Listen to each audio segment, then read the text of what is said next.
Noon pa man, malaki na ang naging bahagi ng mga kababaihan sa lipunang Pilipino. Kaisa sila sa marubdob na paghahangad ng kalayaan ng ating lahi. Kabilang sila sa paglinang ng ating makulay na sining at mayamang kultura. Kasapi sila sa pagtataguyod ng mga adhikain ng kapwa mamamayan at sa pagtugon sa mga pangangailangan ng lipunan. Katuwang sila sa pagtuklas sa mga larangan ng agham at medisina. Kapanalig sila sa pagpapairal ng batas, karapatan at katarungan para sa lahat. Kabahagi sila sa paglilingkod sa bayan at sa pagpapanatili ng demokrasyang Pilipino. Sa paglipas ng panahon, hindi nagmaliw ang kanilang pag-ibig sa ating inang bayan. Mga kababayan, ito ang alay ng mga kababaihang Pilipino para sa bayan. Tumayo po tayong lahat at sabay-sabay nating awitin ang pambansang awit ng Pilipinas. Ayaw magiliw, pero sa silanganan, alam ng puso, sa dilim mo'y buhay. Lumang hinirang, dulot na ng magiging, sa manlulukin, di ka masisingil, sa lahat ng lubog, sa silang at sa lalim mong babang, may ginagang tula at awit sa paglayang minamahal. Ang isang ng patawad mo'y talumpay na naglilingin, ang bituin na araw ng kailan pa may limatin. Lupa ng araw ng walhati pagsika, buhay langit sa piling mo. Ang higaya ng pagpay makahangin, ang mamatay ng dahil sa'yo.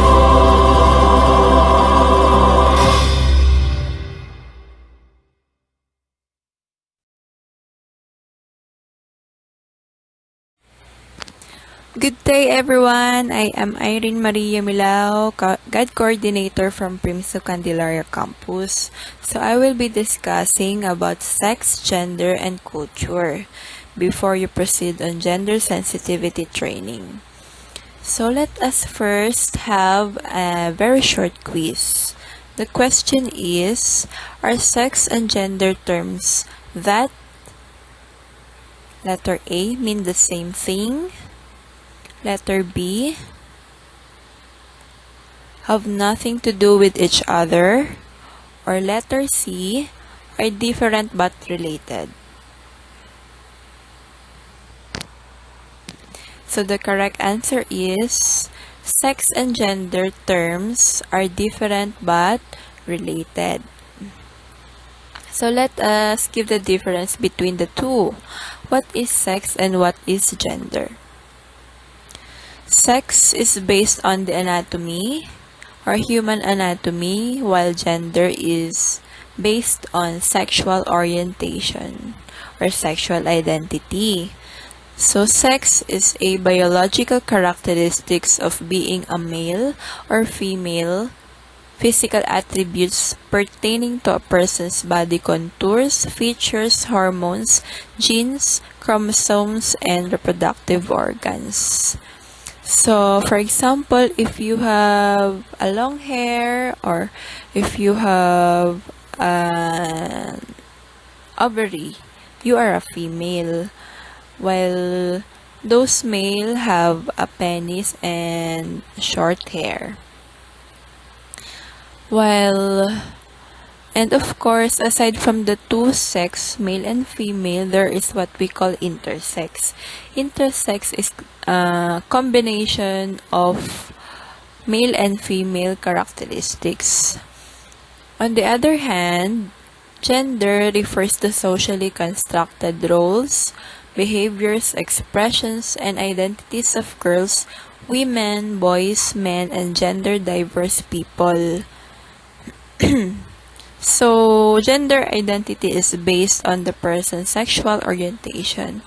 Ano nga ba ang ibig sabihin ng gender identity? Gender identity is one's innermost concept of self as male, female, or a blend of both, male and female, or neither. Ibig sabihin, wala dun sa dalawa. how individuals perceive themselves and what they call themselves. One's gender identity can be the same or different from their sex assigned at birth.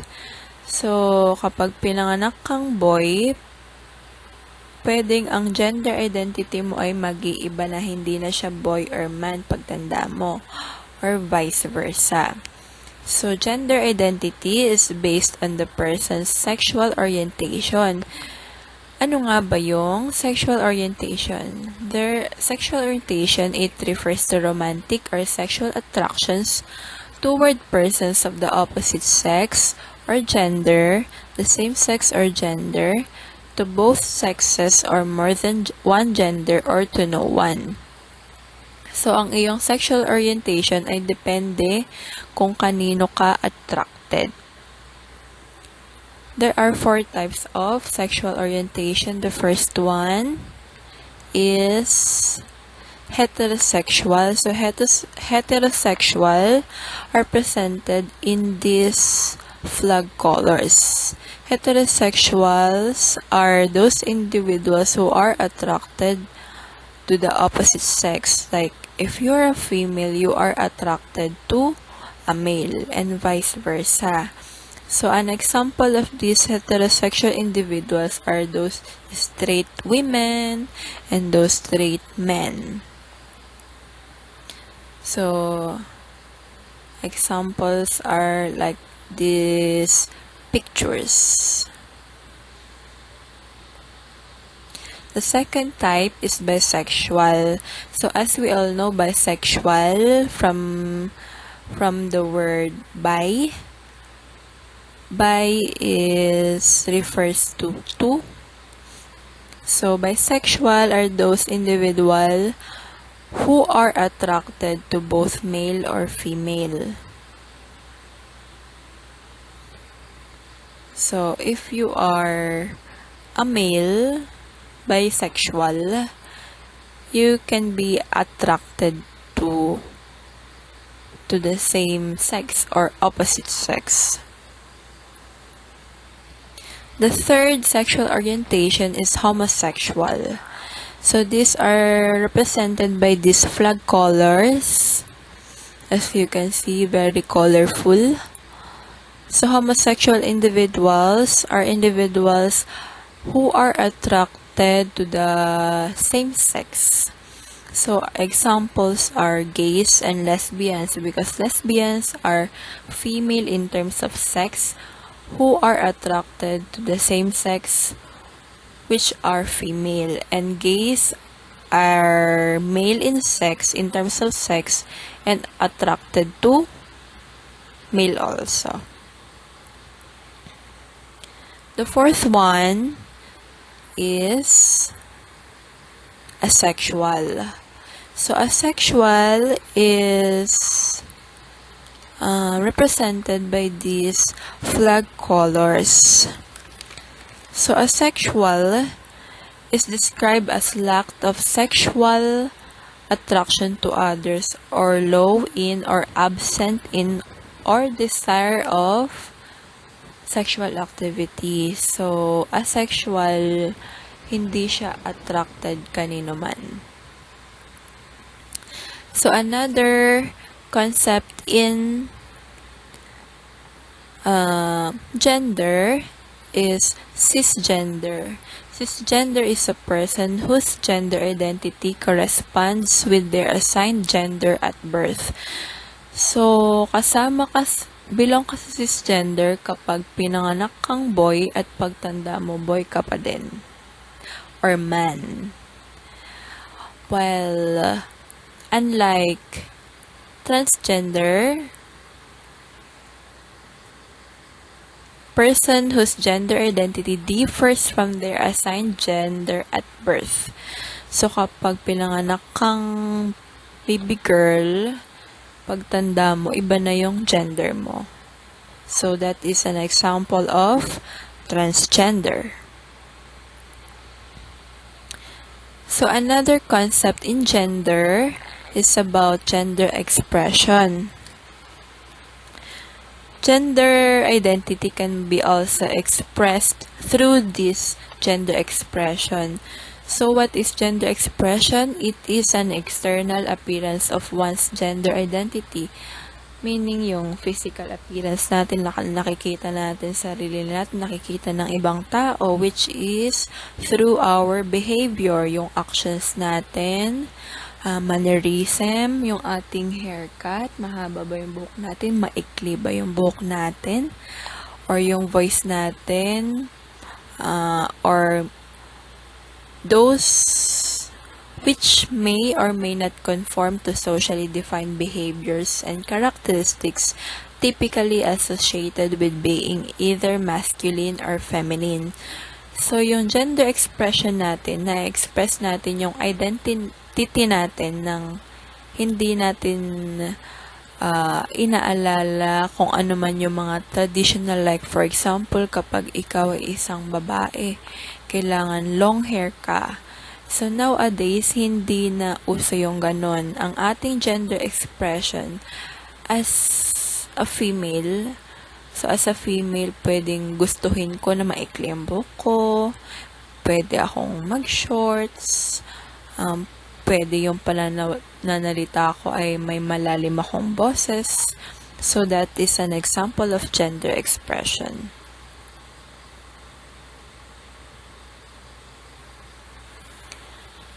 So,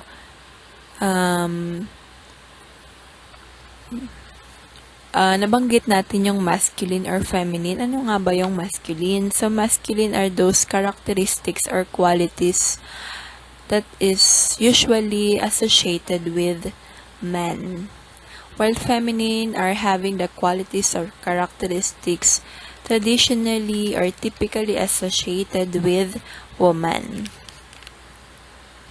So, gender expression can also be expressed through gender roles. These are learned behaviors in given society or community of social groups and influenced by perception and expectation. So, gender roles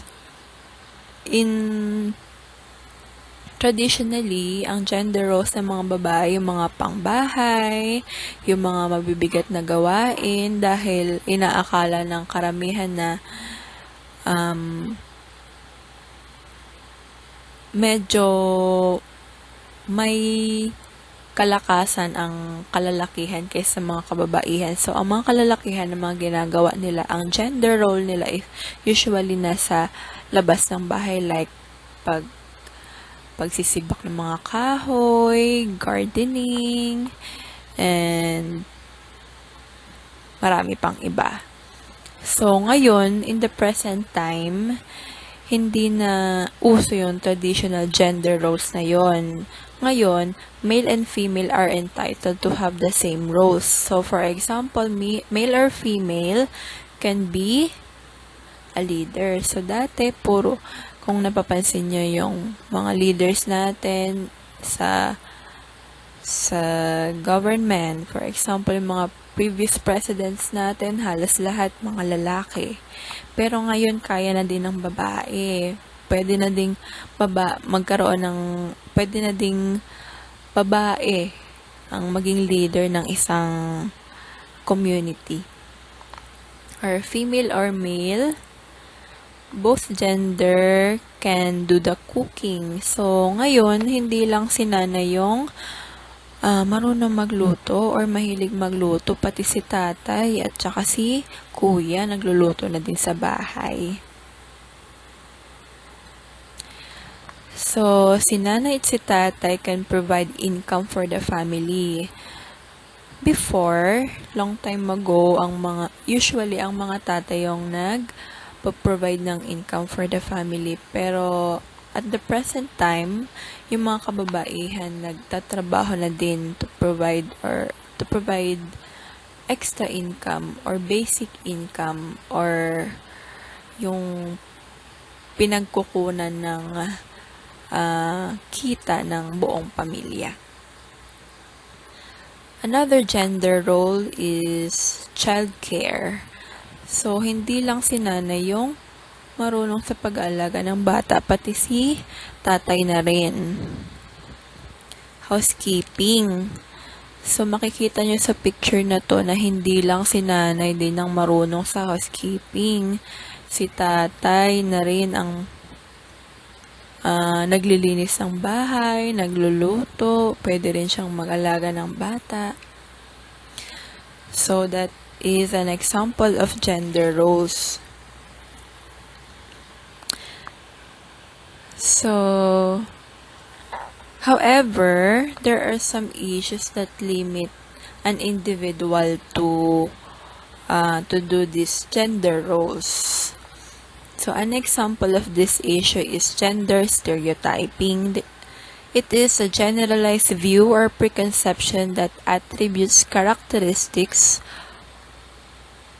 about attributed characteristics or the roles that are or ought to be possessed by or performed by women and men or girls and boys. So,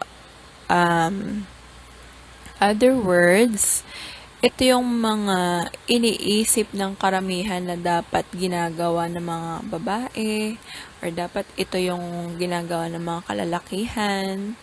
So, ito yung mga paniniwala na nakuha natin sa ating paligid.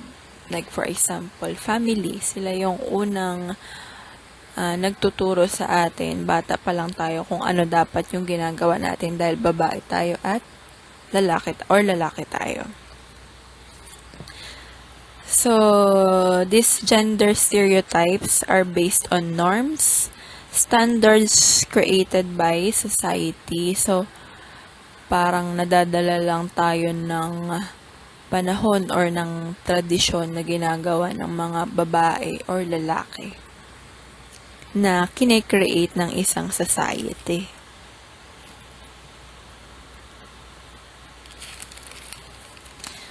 So, it is also involves generalizing about the attitudes, traits, or behavior patterns of women or men. So, as I have said a while ago, if this gender stereotyping will continue to be normalized at hindi na mawawala ito, magkakaroon tayo ng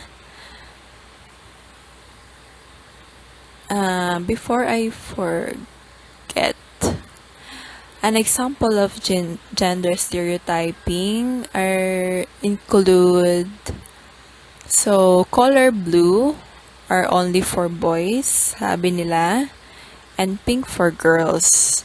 And toy cars are usually given to boys and thus are given to girls. And then another stereotype, boys are better in mathematics than girls, and girls speak words better than boys. So that is only an example of gender stereotyping. So kapag pinagpatuloy na maging normal ang gender stereotypes na ito, magkakaroon tayo ng gender discrimination. Gender discrimination is an unequal or disadvantageous treatment of an individual or group of individuals based on gender. So, gender discrimination. An example include a faculty hiring only male graduate assistants. So there is a discrimination because male lang ang kanyang pinipili na i-hire. Hindi siya nag-consider sa ibang gender. Another example, a professor giving higher grades to female students. So hindi naman pwedeng ganun, may discrimination yun sa other gender who are male and other gender. Another, a coach allowing only male to play during an intramural game. So, another discrimination to girls. Because, bakit kaya male lang pinili nila para maglaro sa isang game? Dahil sa palagay nila, ang mga kababain ay mahina, hindi nila kayang laruin ang isang game. Or, dahil ang alam natin na ang game ay kinakailangan ng physical na lakas. At pinapaniwalaan noon ang kababaihan ay may mahinang pangangatawan or mas mahina kumpara sa mga kalalakihan.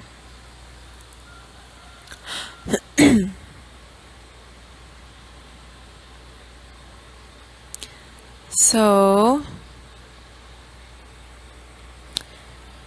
gender discrimination. Another issue in gender is gender-based violence.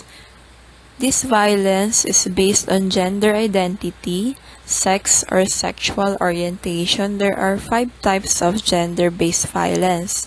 The first one is sexual, psychological, and physical exploitation and abuse. So what do you mean by sexual abuse? Sexual abuse includes inappropriate touching and other sexual activities where the child or woman did not give consent or permission, or if the child is not yet emotionally prepared. That is an example of sexual abuse. Under this type also is the physical abuse. So it is the deliberate use of force on child's body without his or her consent that may result to injury. So an example of these actions are hitting, burning, shaking, and choking. Another one for this type, first type, is psychological abuse. Psychological abuse involves a person's attempt to frighten, control, or isolate a person. The second type of gender-based violence is rape. So as we all know, it is a form of gender-based violence in which it is also a type of sexual assault, usually involving sexual intercourse or other forms of sexual orientation. So it is carried out without the victim's permission. The third type is early marriage. So this is a marriage of union between two young people or individual in which one or both of parties are younger than 18 years of age. So, bakit nga ba siya gender-based violence? Because kapag ang early marriage, kapag ang asawang babae ay nanganak, pwedeng ang kanyang offspring or kanyang maging anak ay maging premature or maraming health risks sa mga kababaihan kapag nanganak ng maaga. Another type of gender-based violence is domestic violence. Domestic violence is a kind of violence in which it is committed by someone to whom a victim has a close relationship with. So kapag ang victim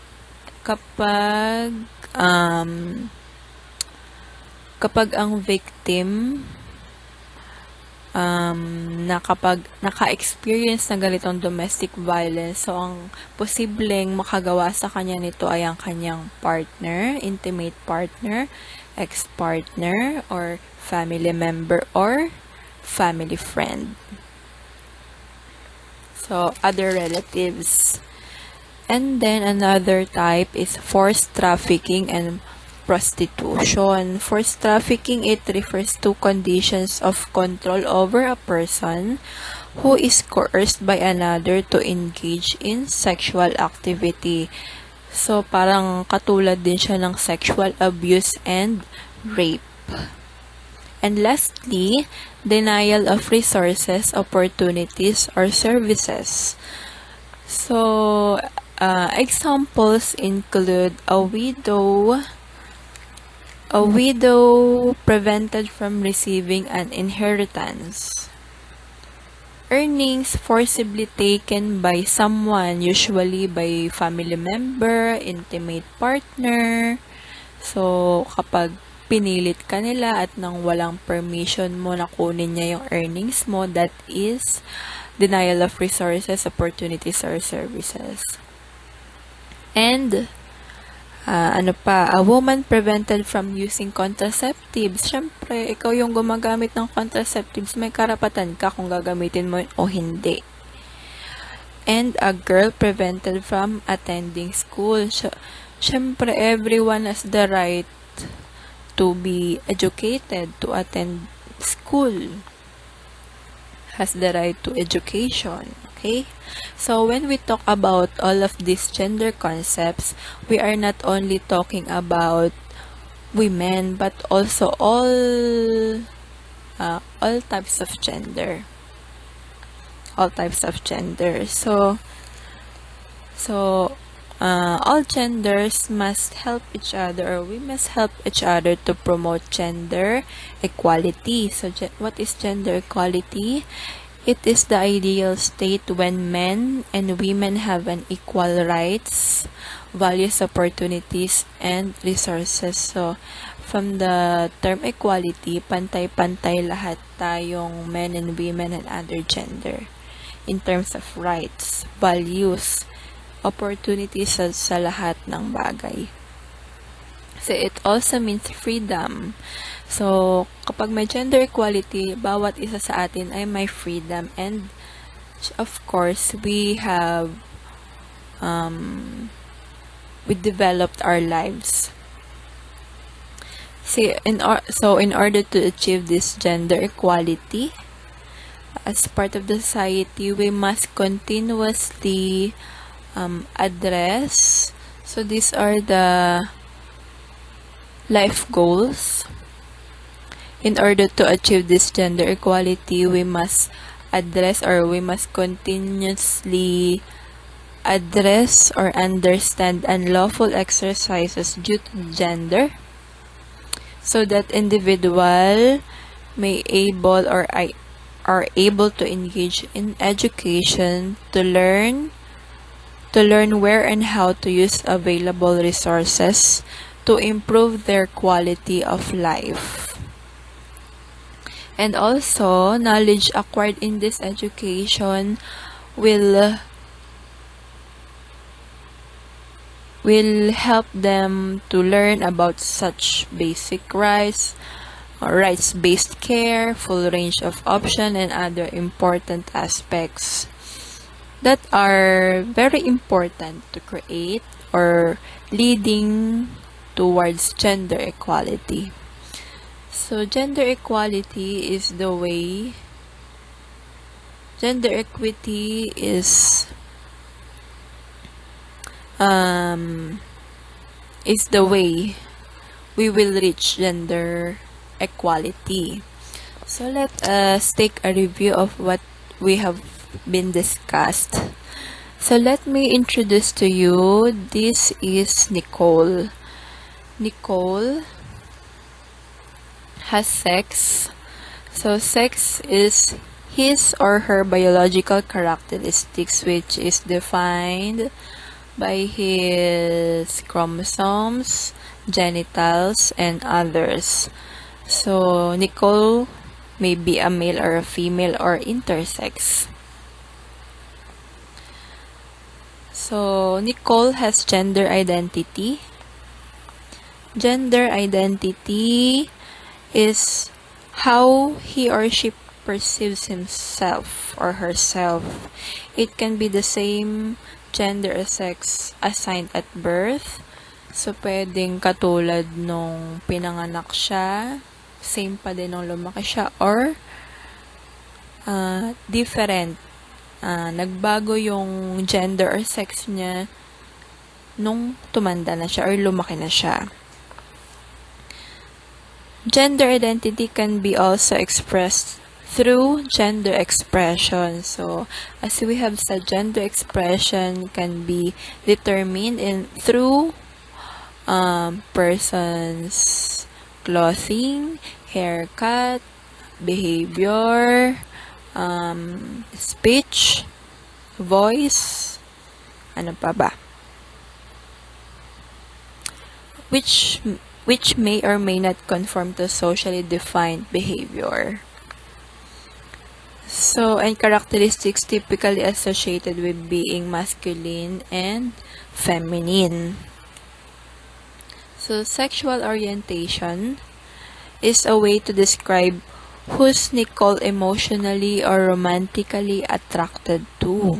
Pwede siyang maging heterosexual individual, pwede siyang homosexual individual, asexual, bisexual. So, Nicole's sexual orientation is a way to describe who's Nicole emotionally or romantically attracted to. Aside from these characteristics that we have been discussing, it is important that we or everyone that surrounds Nicole should know his or her age, ethnicity, race, abilities or disabilities, economic status, or others to fully understand him or her. And also, kapag naintindihan natin siya ng mabuti, we will be able to help him or her to overcome his life challenges. So that is gender, sexual, and culture is all about. Thank you for listening.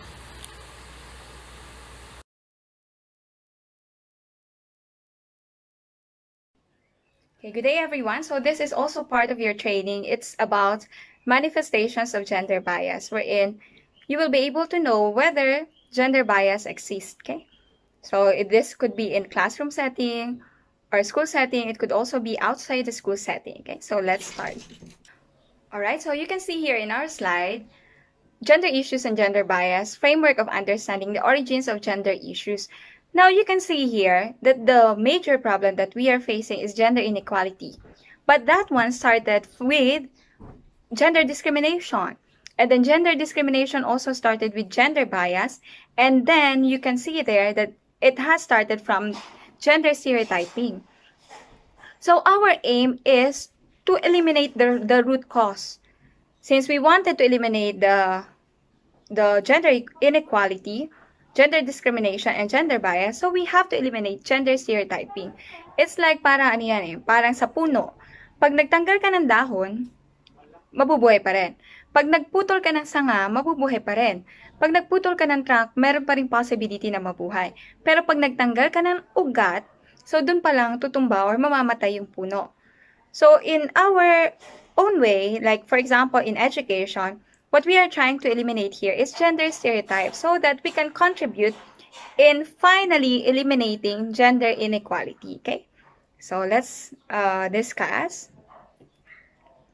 So in the next illustration, here is an example of gender stereotype, which may lead to gender bias and then eventually to discrimination and inequality. So you can see in the illustration, boys are doctors, girls are nurses. So because of being male and being female, naaka-assign na yung magiging future mo or magiging profession mo. Okay? So that is an example of gender stereotype which may lead to bias and also discrimination. They might prefer in hiring process, they might now prefer girls. Pag nursing, they might prefer girls. Pag doctors naman, they might prefer boys because of our gender stereotypes. Okay, another example here. Of course, we wanted to have an equality between girls and boys and also other genders. But look at the textbook. So you can see here in the illustration, we are aiming for equality. However, the learning materials that we have will not aid us to achieve that equality. So we also have to look into the textbooks or we have to look into the materials that we are using kung meron nga bang gender bias. Okay, another example of gender stereotypes. So you can see here, Kinder Joy. Sino sa inyo may mga kapatid? Or yung iba, baka may anak na they love Kinder Joy surprises. So you can see meron niyang color blue at saka merong color pink. Na gandun pa rin yung stereotypes na this set of toys are only for boys and this set of toys are only for girls. So see, makikita nyo na very observable pa rin ang gender stereotypes in different areas of our lives. Here are also examples, mga terms lang to, which are also considered as stereotypes. Men are stronger than women. So, paano pag kailangan ng mga parang mas kailangan ng strength na trabaho? They might prefer men over women. Then, women are soft and weak. Men are insensitive. Women are very sensitive.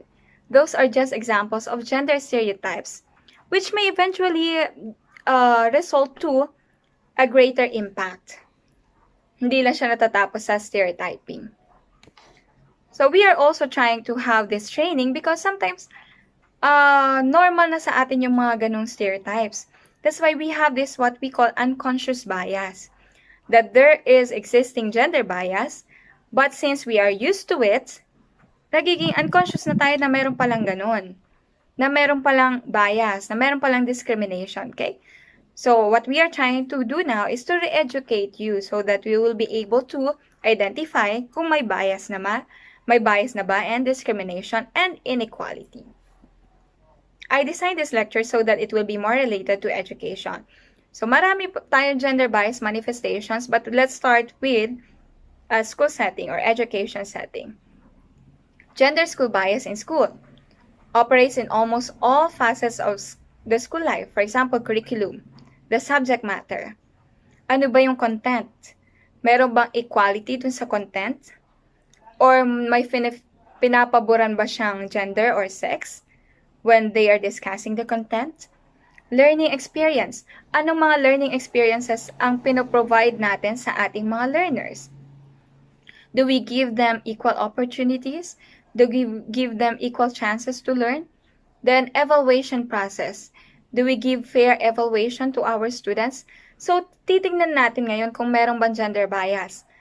So, let's start with, punta muna tayo sa educational materials.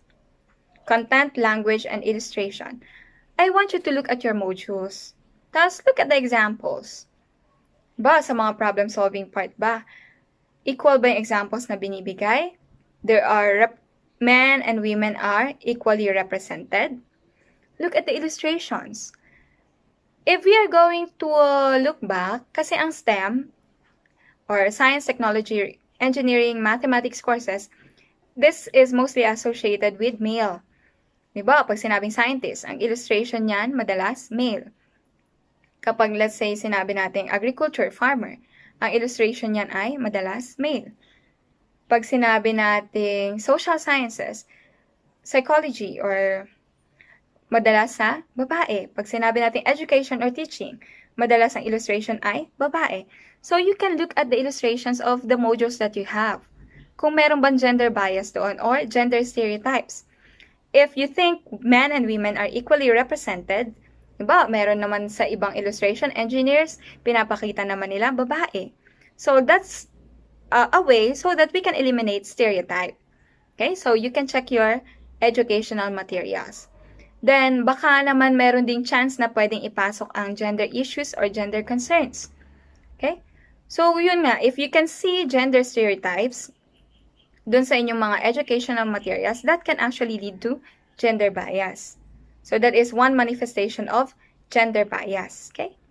Next, curriculum, learning experiences.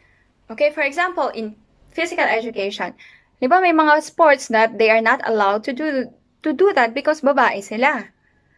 So, ibig sabihin nun, meron na tayong gender bias. That's already a manifestation of gender bias na may pinapabaran na gender. Halimbawa, iba ring, let's say, ibang gender that they are not allowed to do such physical activity dahil sa gender nila. So, meron na tayong gender bias. Okay? So, if you're going to look back your, siguro, elementary years, high school years, or at present, kung meron bang nangyayaring ganon, so that means, nagkakaroon ng gender bias in the school setup. Okay?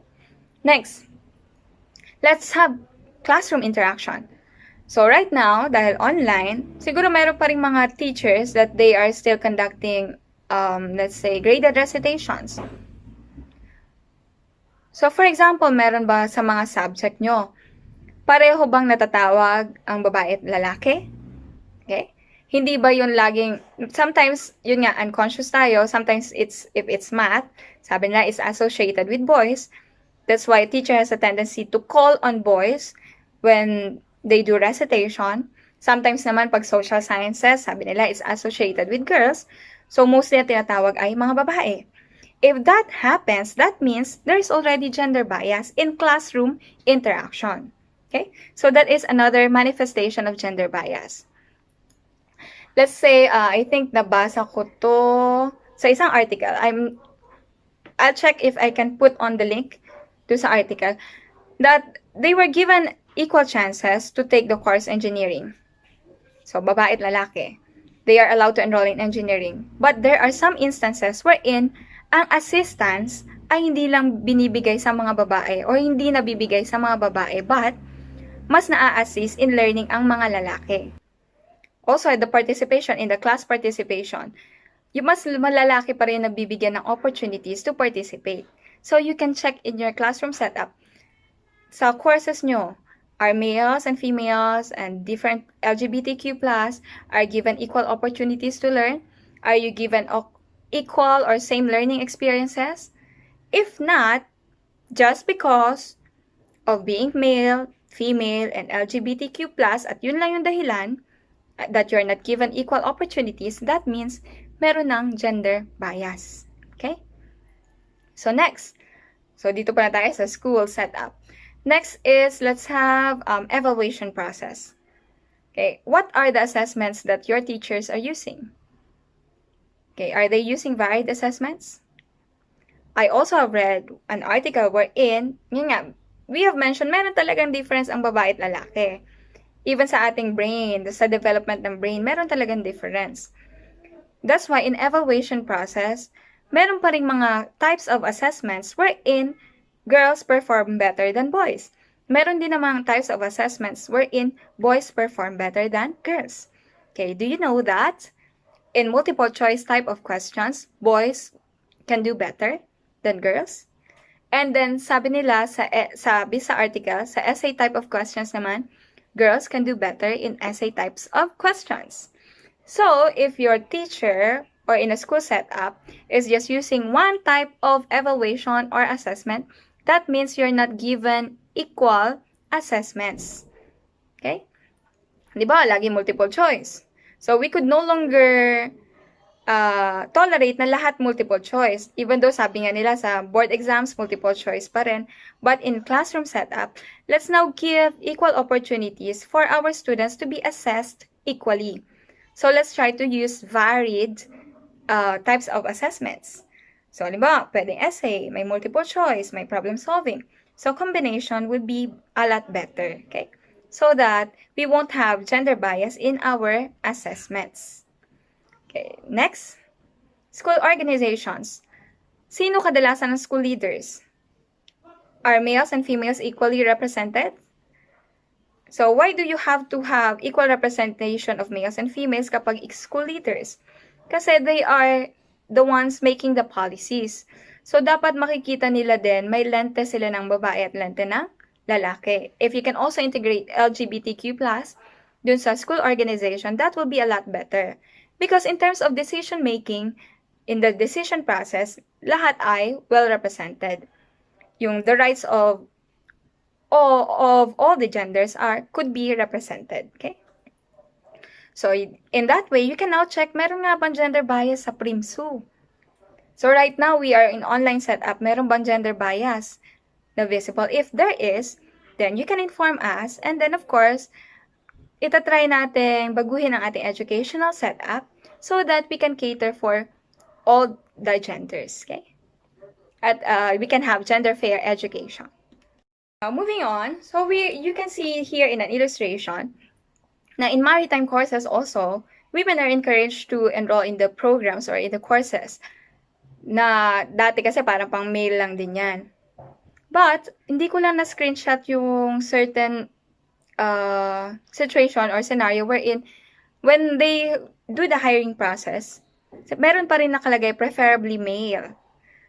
So, I think that's also gender bias. It's a manifestation of gender bias kasi nga, preferably male, they prefer male because of being male lang.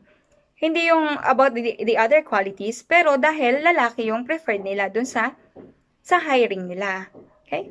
So even though we are trying to have gender fair education, that everyone will be having equal opportunities, sometimes in the hiring process, mayroon pa ring gender bias.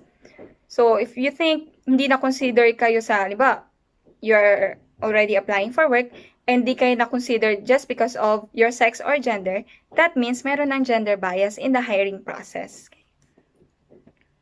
So you can see here, yan, women in STEM, there are only 24% of women are in STEM jobs like science, technology, engineering, and mathematics. So disproportionately low share of undergraduate degrees. And then 1 in 7 engineers will get the job. Okay? So still, women are still struggling in having a position in STEM. Pero yun nga, dahil dun sa tinatry pa rin natin tanggalin na gender stereotypes that STEM subjects or STEM courses are for male. Okay? So that is for school setup. Now, let's take a look at other gender manifestations. Here are another examples. Marginalization in terms of economics, or we call this economic marginalization. Here, the process which forces women out into the periphery of economic and social life, on the periphery of decision-making process, diminishing the value of the activities in which they engage. So yun nga, kapag in the hiring process, hindi ka naman natanggap dahil babae ka, na-marginalize ka na economically kasi you cannot participate in economic activities. So hindi ka na nabigyan ng trabaho dahil babae ka. Okay? So that is an economic marginalization. So aside from that, there are still countries wherein mababa pa rin ang sahod para sa mga babae. Okay, here are also some situations which is telling us of economic marginalization. We have women are last to be hired, first to be fired. They are given limited opportunities. Sometimes they are being hired in exchange of sexual favor. So meron pa rin ganyan nangyayari. Then, under or non-valuation or recognition of women's work. Diba, sa isang organization, meron naman na-accomplish yung babae. If they are not valued or they are not recognized na yun yung gawa nila, there is also gender bias in terms of economics. Yan, gender bias, as I have mentioned, gender bias in hiring, dahil nga sa ating gender stereotypes that some professions are for male, so they prefer male. Some professions are for female, so they will prefer female. So you can see the gender stereotypes can go a long way. Una, label lang sila. Pero eventually, it could lead to bias at it could lead to economic marginalization. Okay? Kaya in our own way, try natin eliminate yung stereotypes. So our vision is to have this equal pay for work of equal value, either male or female professionals, and the economic independence, and then to have equal economic opportunities. Then another problem of women. So you can see here, sometimes daw sa promotion, meron ding inequality. Why? Because yung mga lalaki, wala sila masyadong burdens. They can concentrate do sa work nila. But still, existing pa rin to. Women are still multiple burdened.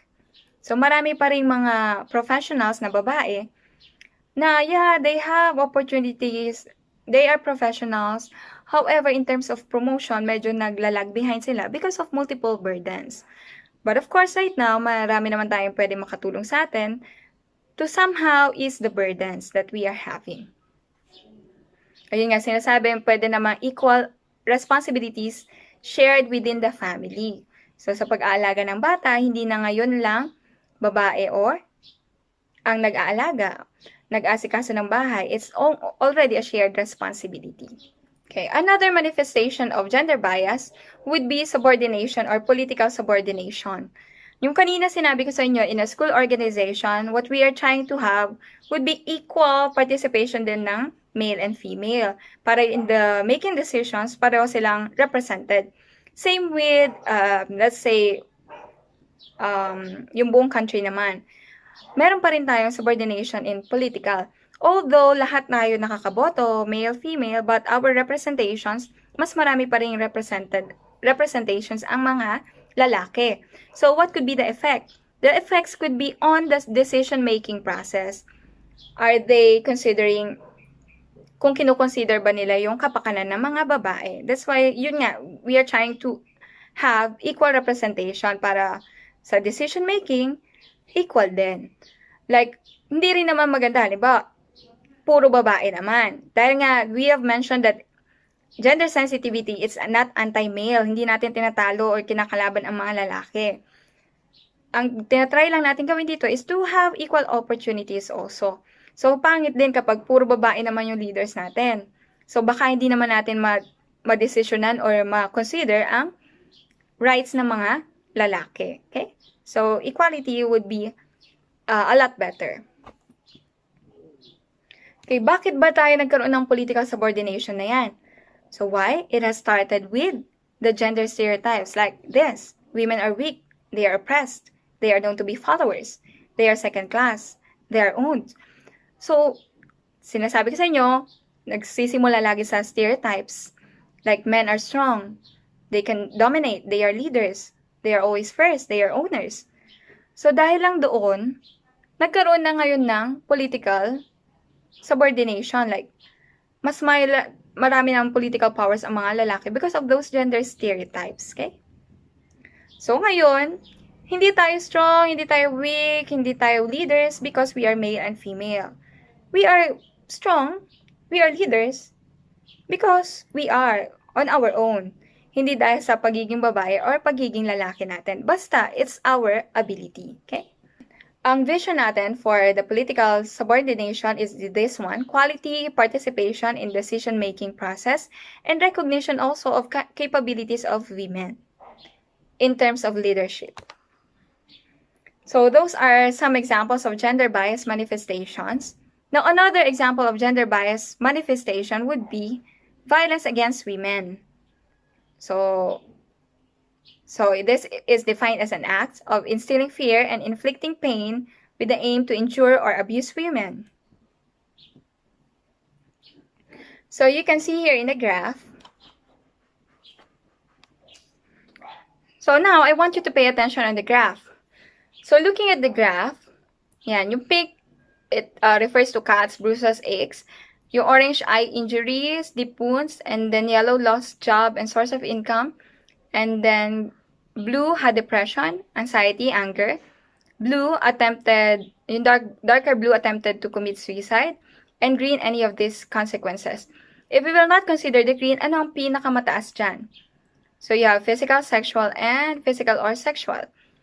Ang pinakamataas dyan ay yung, anong color ba to? Light blue? Okay.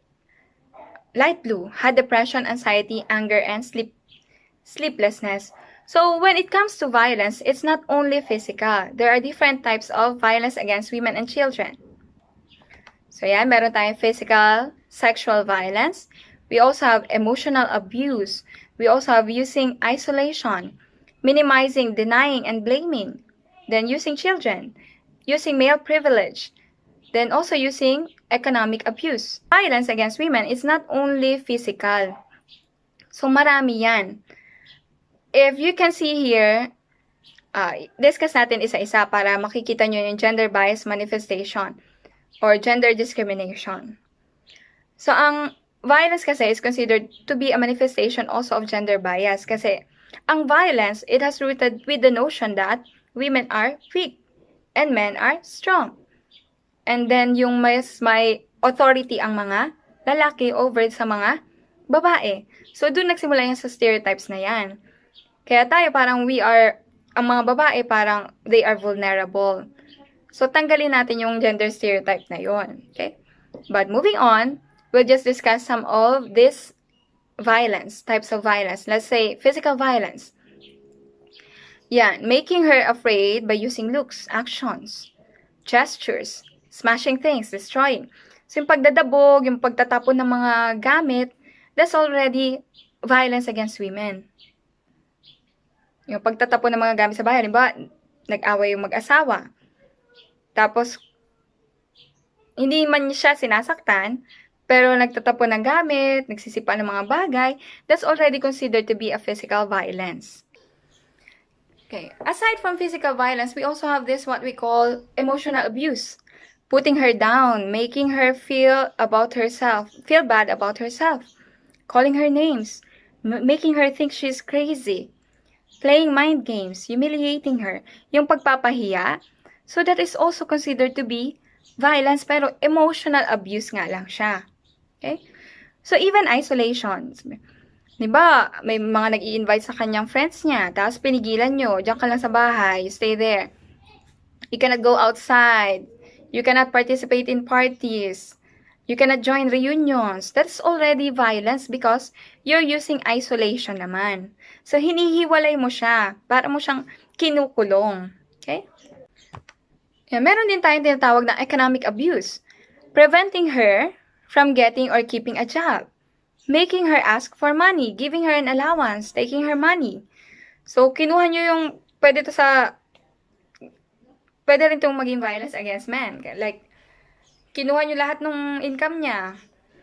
Tapos, umihingi na lang siya sa'yo. So, pwede rin yun. It's also an economic abuse. Or pwede rin pinigilan niya yung asawa niya na magtrabaho. Diyan ka na lang sa bahay. Huwag ka na magtrabaho. Bigyan na lang kita ng pera. Pero, gusto naman ng asawa niya na magtrabaho din for economic participation, for self-fulfillment, pero hindi siya pinayagan, that's already an economic abuse. Okay, meron pa yan. Using male privilege. So, treating her like servant, kasi nga parang pag lalaki daw, mas may pribilehiyo. So, ganon. Using male privilege is also an example of violence against women. And pag halimbawa may mga anak na ginagamit na pang-threat yung mga anak, so that's already violence against women. Okay? So that is another gender bias manifestation. So here are violence against women and children manifests itself pwedeng physical, sexual, and in psychological forms. Worldwide, ito yung mga types of violence we have here, or different types of violence against women and children. Na-recognize na to ha, intimate partner violence, sexual violence and harassment, human trafficking, female genital mutilation, and child marriage. They are considered to be different types of violence against women and children. Yan. Meron din tayo ngayon, since lahat na ngayon online, this is another gender bias manifestation. Diba, it has started from objectification. Parang yung katawan ng babae ginagawang object. So, like here, in the illustration, ano yan, parang beer, tapos naka-drawing dyan yung katawan ng babae. So, that is what we call objectification. Because of that stereotypes, pwede yan mag-lead sa prostitution. And right now, yung cybersex. Okay? Nakadalasan ang mga biktima ay mga batang babae. Okay, meron na rin mga lalaking biktima ng cybersex. So, that is another gender bias manifestation. Ano na nga rin yan, para siya, kasama na rin siya sa violence. Ito. Ingat-ingat din tayo dito. Kasi another gender bias manifestation is yung pambabastos online. Now, nakarinig ako ng reklamo na may mga estudyante nagsasend ng mga pictures na hindi ka aya-aya o may touch ng kabastusan. So, bawal yun. Yan yung another gender bias manifestation na hindi naman lagi ang biktima ay mga estudyante. Sometimes teachers can also be victims. Okay? So, meron din tayong magkakaroon, I think magkakaroon din kayo ng orientation on RA 11313 na ang anti-bastos law, wala nang ano yan, hindi na yan ang biktima lagi like estudyante. Ang perpetrator ay teacher. Hindi na ganon. Pwede na ngayon ang biktima ay teacher, ang perpetrator ang estudyante. So, pwede yan kayong pwedeng administrative sanctions or dismissal ang mangyayari dyan. Kaya, iwas tayo dyan. So, wag maging bastos kahit na online pa yan. Okay? And online also, we can gather concrete evidences kasi madali lang naman tayo mag-screenshot ng online. Okay? So, I think you will have another orientation on RA 11313 para malaman nyo rin yung mga iba't ibang type ng pambabastos. Para you are aware and then maiwasan natin yon.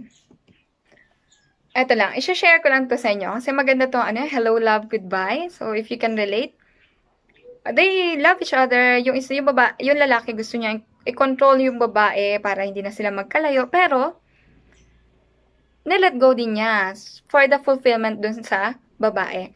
So, if you have partners, we also try to be supportive. Kahit babae yan o lalaki, magsuportahan lang para maiwasan natin yung gender bias manifestations in our relationship.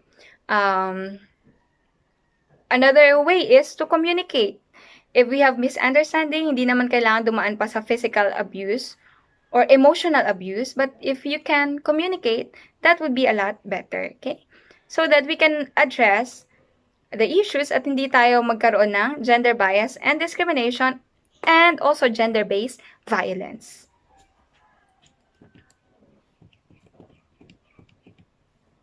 Of course, our vision is this: freedom from violence, freedom from harassment, personal development, and of course, to have control over one's body. Now, hindi lang naman sabi nila, pag gender training, ba't parang lagi naman yan sa mga babae? Let's take a look at this one also. Male oppression.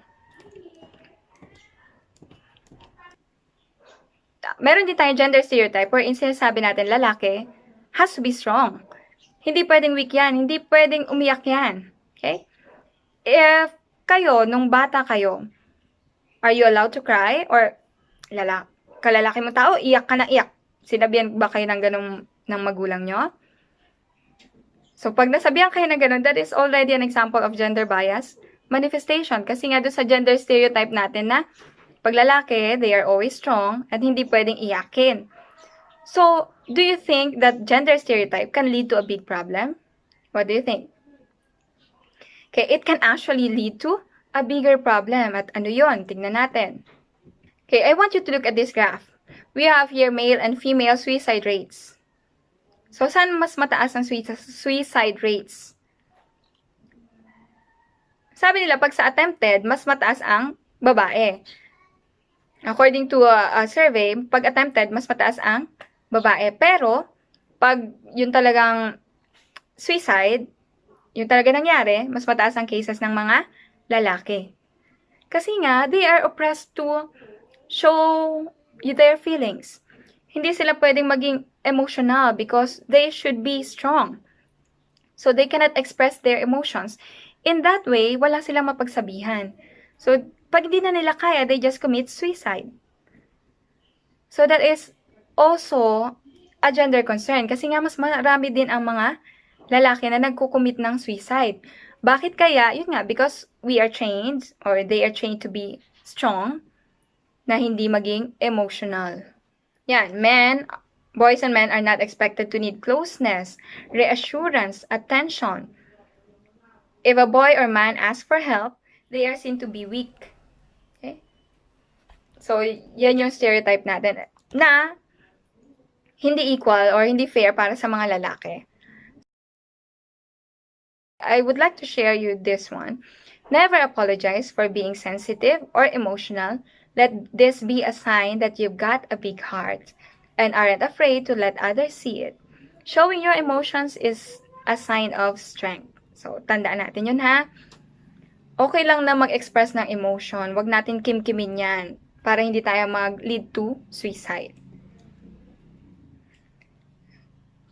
Okay, another gender bias manifestation naman sa mga lalaki. Why doctors are worried over male rape cases in Nairobi, wherein doctors are worried that men may not be sincere about being raped by women. So, totoo rin na may mga rape cases daw. Kaya lang, dahil nga parang nakakahiya na lalaki ang na-rape, so may mga unreported cases na rape cases ng mga lalaki. So, that is also a gender bias manifestation kasi pwede rin hindi sila pinaniniwalaan. Okay? Because nga, sa stereotype na sinasabing, men are actually stronger. So, paano sila marirate ng babae? Okay? Okay, so that ends my discussion about gender bias manifestations. So, there are so many examples na makikita nyo kung meron ng gender bias. We have started from the educational setup and then outside education na pwedeng, liba, in your relationship with your partner or pwede siyang home setup. Then you can now recognize if there would be gender bias manifestations which could lead to gender-based violence. Okay? As I have mentioned, in education, our role is to eliminate gender stereotypes. Kasi yun yung ugat ng gender inequality, gender discrimination, and gender bias. So, I hope we have contributed in increasing the awareness about this matter and also para ma-reorient kayo so that, yun nga, sama-sama nating ma-attain ang gender equality. Thank you very much for listening, and kung may questions kayo, just comment down below and then we will try to answer your questions. Okay, I hope you have learned something and also share this knowledge so that you can also contribute in eliminating gender stereotypes so that we can attain gender equality and also we will have respect to everyone regardless of gender. Okay, bye everyone.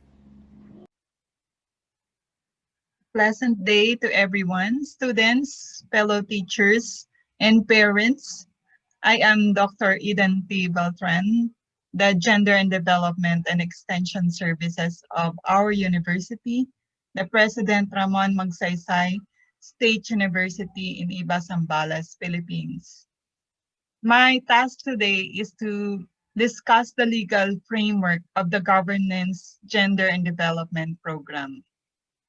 As you know, Gender and Development Program is the perspective and process that is participatory, empowering, equitable, sustainable, and free from violence, respectful of human rights, and supportive of self-determination and actualization of human potentials. This program applies the GAD framework in the policies, human resource management, projects, and activities of the government to promote the goals of equality, equity, and empowerment of women and other sectors in the margins. The government, being the duty bearer, adopts gender and development for the realization, the fulfillment or provision, respect, promotion, and protection of the rights of women and other marginalized sectors in our society.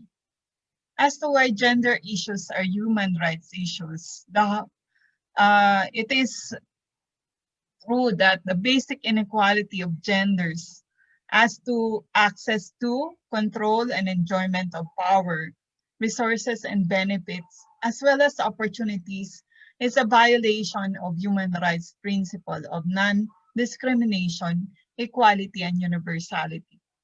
The process of achieving the realization of human rights involved accountability, good governance, independence of judiciary, and people's participation and transparency. The law holds that the state affirms the role of women in nation building and ensures the substantive equality of men and women. It condemns all forms of violation. And in our laws, okay, we are talking about laws here. So in our country, the paramount law of the land is the Philippine Constitution, which was ratified in 1987. All other laws in this country must conform to the provisions of the Constitution, and this include the international law national legislations or the Republic Acts, presidential issuances, as well as the local laws. Okay. This represents the framework of our gender and development program in this country. There are so many laws, so I will delve immediately into the laws. First of all, I want to tackle the international mandates.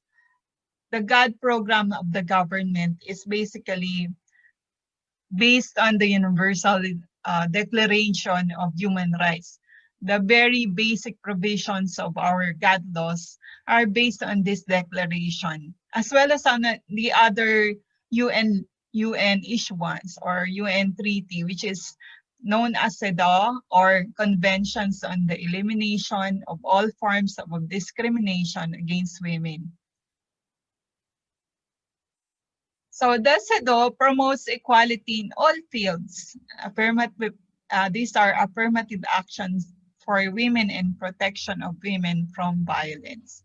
And this went through series of reviews, and it is being observed in almost all countries.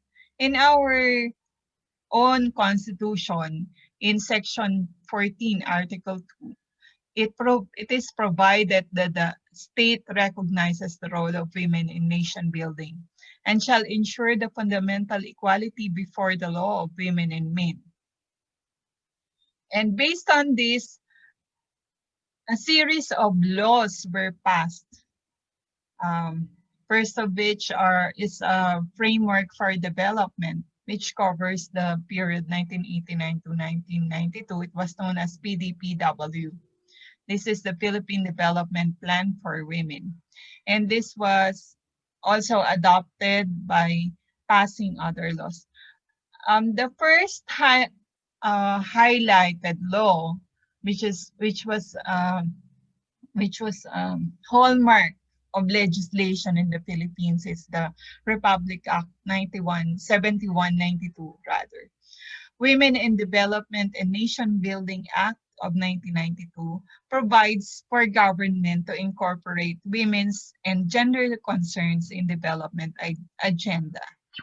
The specific provisions of the RA 7192 included equal capacity of men to borrow and obtain loans, equal access to credit and other non-monetary resources as incorporators, and married women's equal rights with men in applying for passports, secure visas, and other travel documents, whereas before they had none. They had to secure the permission of their spouses. And then there was this also long-term plan, which covered 1995 up to actually 2025, the PPGRD, which is the Philippine Plan for Gender Responsive Development. It is the updated version of the PDPW, and it serves as the successor plan, which covers long-term goals and upon which various programs of the government were based. EO 273 approves and adopts the PPGRD for implementation, and the General Appropriations Act for more than a decade has provided the allocation of 5% of the total agency budget for gender responsive development projects. The next major law is the Magna Carta of Women, which is a law that we should be all proud of, because only a few countries have a similar law. What are the salient features of the Magna Carta of Women? The MCW defines discrimination against women pursuant to the CEDAW, or the Convention on the Elimination of All Forms of Discrimination Against Women by the United Nations. It espouses a policy of gender mainstreaming and declares the rights of women as human rights. It ensures the equitable participation and representation of women in government, political parties, civil service, and the private sector. It affords equal opportunities of women in education, employment, livelihood, social protection, and others, including women in the military. So since this is the Magna Carta of Women, it strengthens also the body in the government previously known as the National Commission on the Role of Philippine Women, which was then renamed as Philippine Commission on Women, which creates all these rules and regulations on how to implement the uh, gender and development program of the government. Also, the Magna Carta of Women creates Human Rights Commission as a body, creates mandates for the human rights creation, uh, for the Commission of Human Rights rather, to handle women's rights concerns and to provide violations for such uh, provide penalties for such violations. So what are the specific provisions of the Magna Carta of Women? It provides protection from all forms of violence against women, protection and security in times of disaster, calamities, and other crisis situation. It provides participation and representation, equal treatment before the law, equal access and elimination of discrimination against women in education, scholarships, and trainings. Also, the Magna Carta of Women provides for equal participation in sports, in employment in fields of military, police, and other services. It provides for non-discriminatory and non-derogatory portrayal of women in media and film. It provides comprehensive health services and health information and education. It provides for leave benefits and equal rights in all matters relating to marriage and family relations. So here is another law. Probably all of you already know this. RA 9262 is the Anti-Violence Against Women and their Children. The definition of BAUC is provided in this law, which is supposed to cover all forms of violence against women and their children, or the domestic violence. And according to this law, there are 4 types of violence prohibited. These are physical violence, sexual violence, psychological violence, and economic violence. Baka hindi nyo pa alam yan. Economic violence is when the right to support of the children is being denied by one of the parties, either the man or the woman, because this is an obligation. And then we have all these other laws, no, that support the promotion and fulfillment of the rights of women in particular. Bakit women lang? Because women are a marginalized sector. No? And for example, the Barangay Daycare Center Act is there to help women take care of their children and also free them from childcare so that they can also pursue economic activities. And then you have RA 6725, or the Anti-Sexual Discrimination in Employment. And 7877 is the Anti-Sexual Harassment Law, which was then amended by the recently passed RA 11313, or the Safe Spaces Act, which I will discuss later on. And then the Republic Act 9208, which is the Anti-Trafficking in Person Act. We have RA 7610, which is the Special Protection of Children. RA 8353, or the Anti-Rape Law, and the supplemental law of RA 8505, which is the Rape Victim Assistance and Protection Act of 2008. Also passed was RA 7655, which increased the minimum wage of domestic helpers. And then the declaration of March 8 as National Women's Day in RA 6949. And RA 7322 increases the maternity benefits of women in the private sector. RA 6955 outlawed the practice of matching Filipino women for marriage to foreign nationals in a mail order basis. And RA 7688 gives representation to women in the Social Security Commission.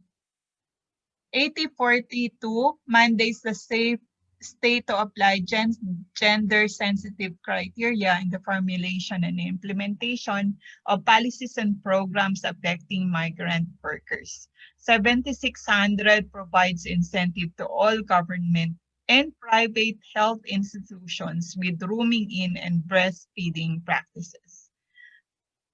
RA 7160 provides for women representation in the local policymaking through provincial and municipal development council.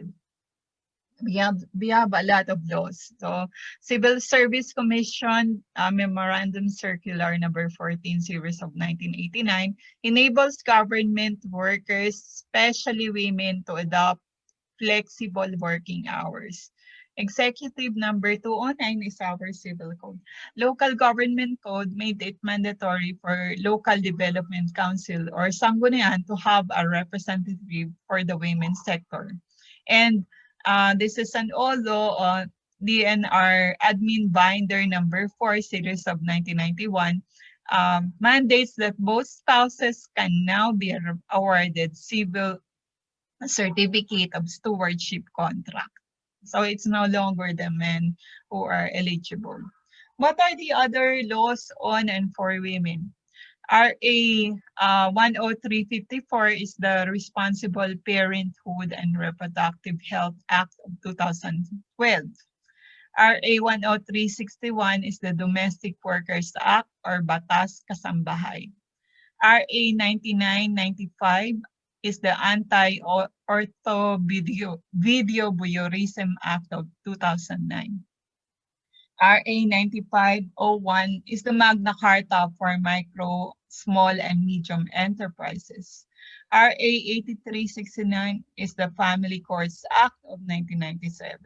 And RA 8187 is the Paternity Leave Act of 1996.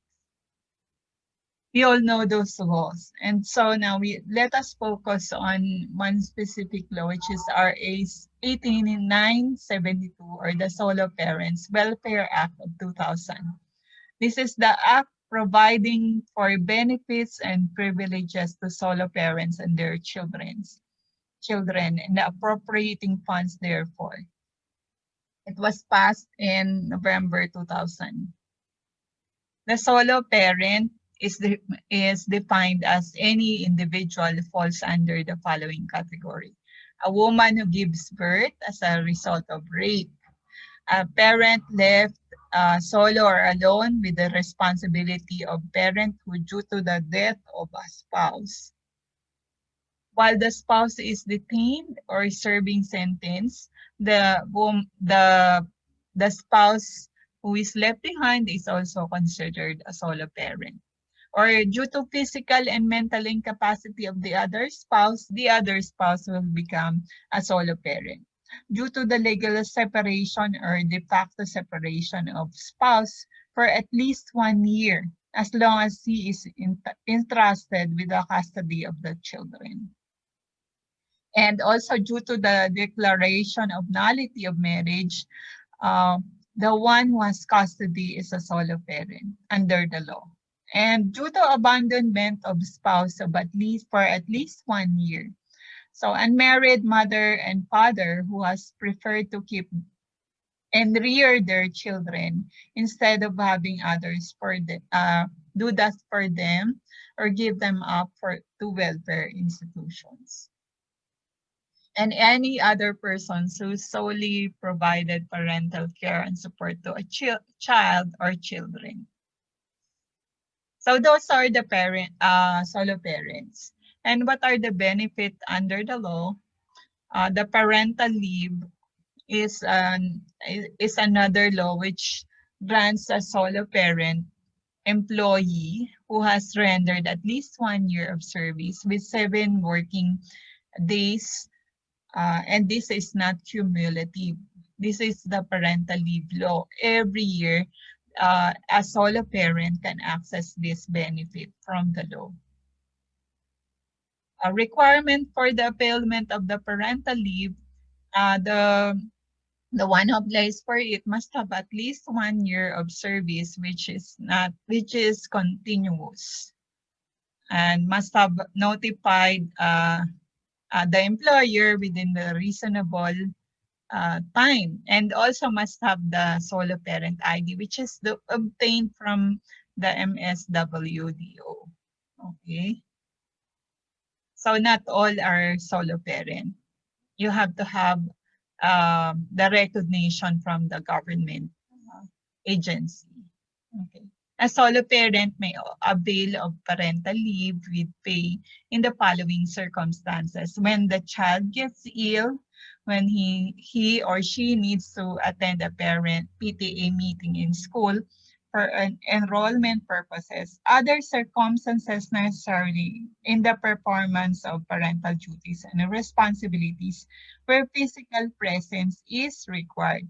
And as to the flexible work schedule of the solo parent, the work week of 48 hours in 6 days is compressed for 5 days, which is approximately 9.6 hours per day from Monday to Friday, without payment of overtime in exchange for additional day off in a week. This is for the private sector. An employer shall provide for flexible work schedule. That's what the law provides. And also, work discrimination is prohibited. No employer shall discriminate a solo parent or employee with respect to terms and conditions of employment on account of his or her being a solo parent. And the termination of the leave benefit is provided in terms of on occasion of the circumstances no longer present that qualifies a person to become a solo parent. When these circumstances are no longer present, so then the benefits and as well as the status of a person being a solo parent is terminated. Okay, so this is some sort of a chart pertaining to the solo parent. What are the other laws passed by the 17th Congress? What is the 17th Congress? Ito yung yung panahon ni Duterte. So these are the laws that were passed during the 17th Congress. The expanded maternity leave law, and then we have already mentioned about the Safe Streets and Public Spaces law, the Anti-Hospital Deposit Law, which is an amended law, and then the Kalusugan at Nutrisyon ng Magnanay Law, and then the 4Ps Law. Okay, let's talk a bit about each of these laws. The Expanded Maternity Leave Law, or RA 11210, is an act increasing the maternity leave period to 105 days.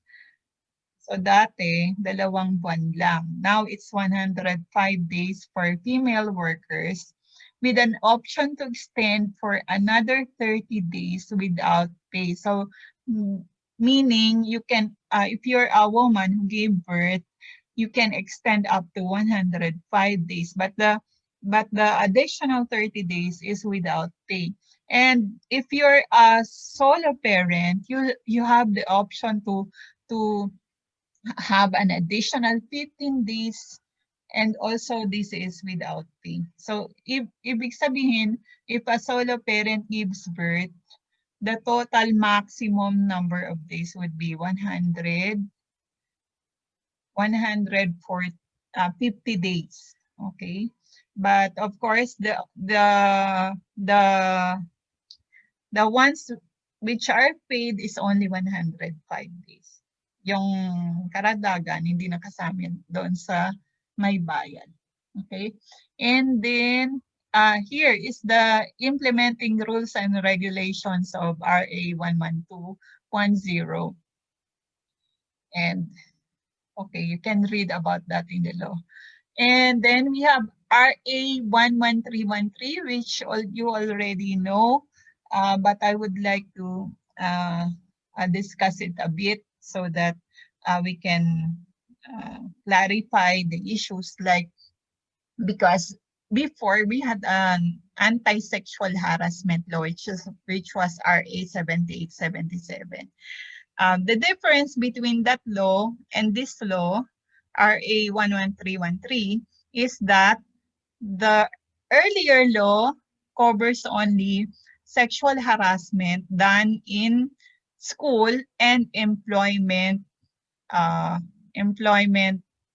spaces. Okay, in work, at work, when you are when you are a victim of sexual harassment at work, you are protected by that law. But outside these two contexts, what are the two contexts? Education and employment related sexual harassment. Outside this, there is no protection from the law. So that is why RA 11313 was passed. So RA 11313 is the expanded sexual harassment law. So what does this law provide? That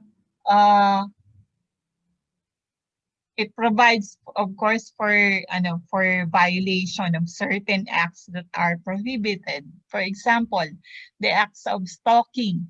This is prohibited for the first offense hanggang 30 days, no? And then there is a fine of 30,000.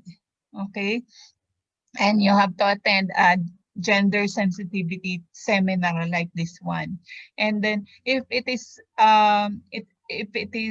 committed again for the second time, you can be imprisoned for 1 month and 1 day to 6 months with a fine of 50,000.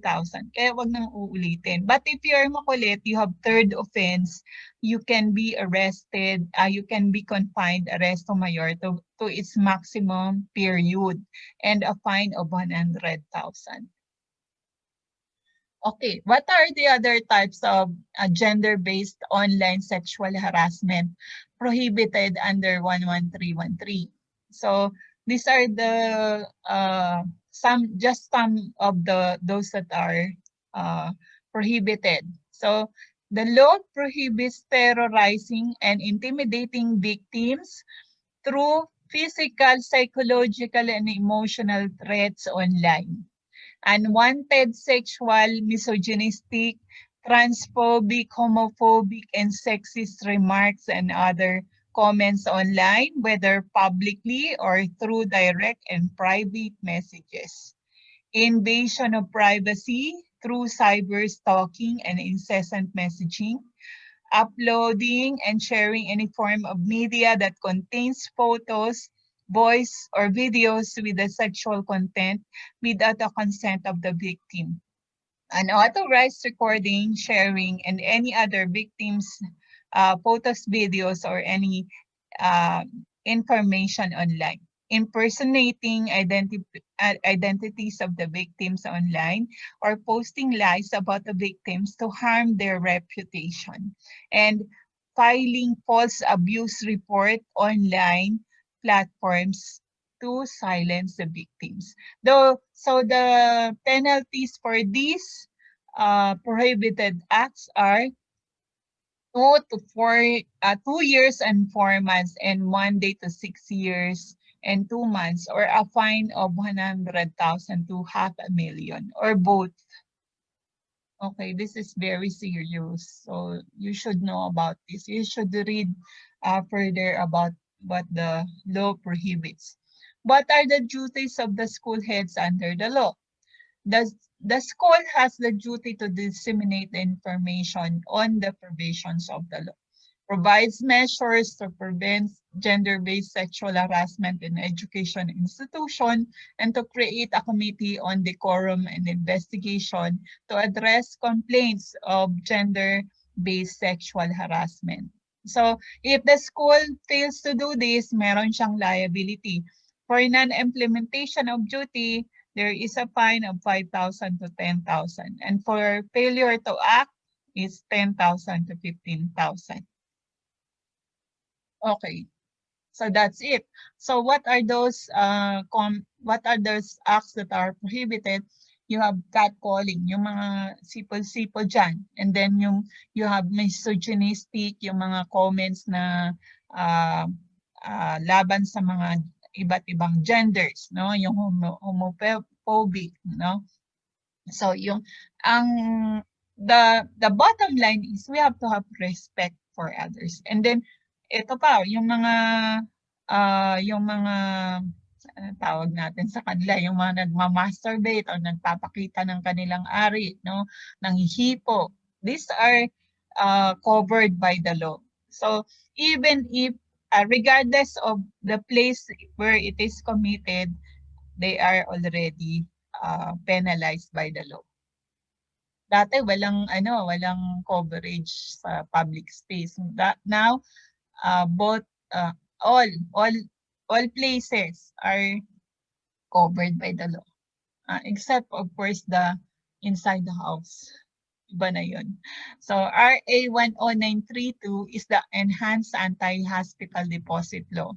So bawal maningil ng deposito ang mga hospital or clinic bago magbigay ng basic emergency services sa pasyente. So hindi covered nitong law na ito yung mga para sa skincare, pag kung ayaw kayong bigyan ng ng beauty care, yung tawag liposuction, hindi naman po emergency kasi yun. So dito bawal maningin ng deposito sa pasyente. Okay? So it is unlawful for hospital, both public and private, to solicit, request, demand, or accept a deposit. So the violation of this particular provision will warrant the penalty of 6 months and 1 day of imprisonment, but not more than 2 years and 4 months against the doctor or official, or a fine not less than 100,000 and not more than 300,000. So who are liable? These are the officers or directors of clinics or hospitals who will violate the provision of 10932. 4 to 6 years of imprisonment yan, and up to a fine of 500,000, but not more than 1 million kapag doktor yung liable. Okay? So dapat tandaan, under this law, bawal maningil ng deposito. So kung walang ambulansyang hospital, maaaring gamitin ang emergency vehicle ng LGU. Kinukonsiderang emergency case ang panganganak o yung pag may nakunan. Dapat ipaskil ang mga serbisyo na kanilang pinibigay sa entrance ng hospital. And presumption of liability to a hospital kapag may namatay. Okay? At mas mataas ng parusa para sa paglabag na ito, ng batas na ito. Okay, we come to another law. This is the kalusugan at nutrisyon ng magnanay law. So the first 100 days of the life of the child is now covered by law. Okay, this was passed under the Duterte administration because it is said that the first 1,000, not 100 pala, the first 1,000 days is the period of rapid growth where nutrient deficiencies can have long-term consequences. That's why the government is there to to provide support to its citizens, no, in the form of this law. So here is another law, yung four-piece law. So this is the Pantawid Pamilyang Pilipino Program, or the RA 11310. So this provides financial aid to poor household that meet the qualifications to improve what? To improve their health, nutrition, and education. And this was passed into law by President Duterte. Under this law, the government will provide conditional cash transfer. So may ATM sila for a maximum period of 7 years. Okay? And among those who are qualified are farmers, fishermen, homeless families, indigenous people, those from the informal sector, and those living in isolated and disadvantaged areas, including places without electricity. What are the qualifications? So those that are classified as poor and near poor by the DSWD, and the poverty threshold issued by the Philippine Statistics Authority at the time of the selection. That members have members that are newborn up to 18 years old, as well as those with pregnant members at the time of registration. And they are willing to comply with the conditions set by the law. What are the conditions? So not lower than 300 per child enrolled in daycare and elementary program for a maximum of 10 months a year. So merong stipend, no? Not lower than 7,000 per child enrolled in high school per month for a maximum of 10 months in a year. And then health and nutrition grant not lower than 750 a month. So mayaman na sila for a maximum of 12 years. But you know, this cash transfer is very specific as to its goal, which is to improve the health, nutrition, and educational status of poor people. Persons who will be fined falsifying their information in the registry so that they can just get the cash, may be imprisoned for a month up to a year, and may be fined with not less than 10,000 but not more than 100,000. Okay, so those are the laws at the national level. But you know, in our university, we have our own law. Kasi dami-daming kasing mga batas pertaining to gender. But we have also endeavored because the PRIMSU is a state university, you have to comply with all those laws that have been mentioned earlier. So we have actually a GAD code, or the compilation of policies pertaining to gender issues within the university. So some of these are on this slide. So part 4 of the GAD code of our university contains provisions on the GAD focal point system. No? Here we find that there are provisions governing international linkages. And then for the establishment of the Zambales GAD Resource Center and GAD Data Banking System. Also, the policy provides that instruction should be gender fair, and we should have gender responsive research program, gender responsive extension program, and student services, as well as human resource policy. So this is a good practice in our university. So we have a lot of activities all throughout the year, and maybe the other speakers will also elaborate on some of those. You know, gender and development laws are passed and implemented by the Philippine government in order that we as a nation achieve development that is participatory and empowering, equitable, sustainable, free from violence, respectful of human rights, supportive of self-determination and actualization of human potentials of those particularly who are in the margins. Thank you for listening. So let me borrow a few minutes of your time so that we can learn about gender sensitivity. So the content of my presentation are as follows. These are the basic concepts of gender and development. So what are sex and gender? How are they distinguished from one another? Sex and gender roles, gender stereotypes, gender discrimination and bias, gender issues, gender equity and equality, and gender and development. My presentation is just like a dictionary.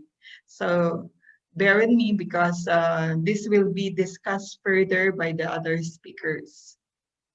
Okay, so sex and gender, you probably already know the distinction. So sex is biological. It refers to the physiological characteristics of organisms, male and female, and this is biologically determined. While gender is a social or cultural and psychological construction, it has something to do with femininity and masculinity. These are subjective feelings of maleness and femaleness, irrespective of one's sex. It may refer to gender identity. Gender refers to the socially and culturally constructed differences between men and women, as distinct from sex, which is biological. The social constructs vary from one country to another, and through time, they also vary. Social construction of gender, this refers to how society values and allocates duties, roles, and responsibilities to women, men, girls, and boys. Okay, in this illustration, you can see that babies are given roles already. So they are envisioned to become certain to assume certain careers when they grow up. So in this illustration, you can see that the baby boy is destined to become a lawyer or an engineer or a soldier or something that has something to do with transportation or maybe play basketball. While the baby girl here is envisioned to be a homemaker. So mommy, and to take care of all the housework. So you can already distinguish the roles of babies as assigned to them by society. Social construction of gender is the differentiation of valuing, and this creates the gender division of labor and determines the differences in access to and benefit and decision making, which in turn influences power relations and reinforces the gender roles of men and women. So here you can see the difference between the household of one wherein there is sharing of housework and the roles being assigned to male and female. But here you can see that the man is assigned the work traditionally assigned to women. That is something very out of the ordinary for many households who are patriarchal.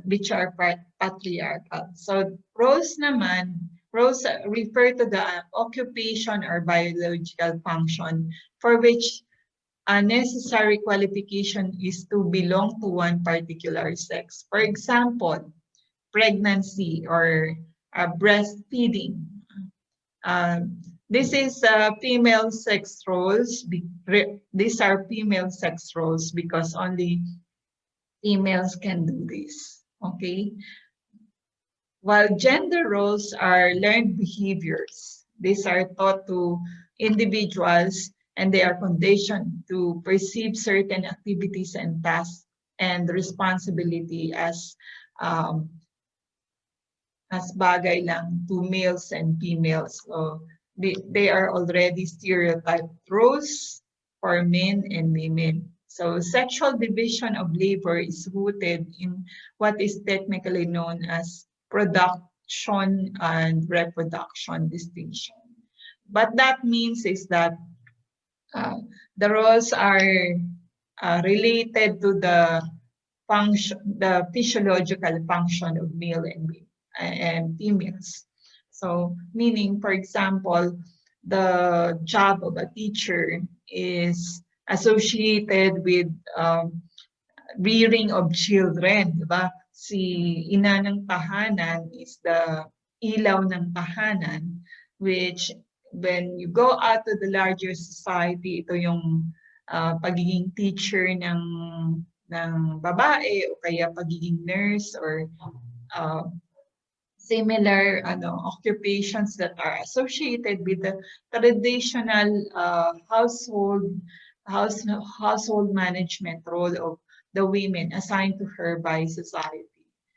So the social construction of gender is done at various levels of gender socialization, which involves the social institutions. So there, you already know what the social institutions are.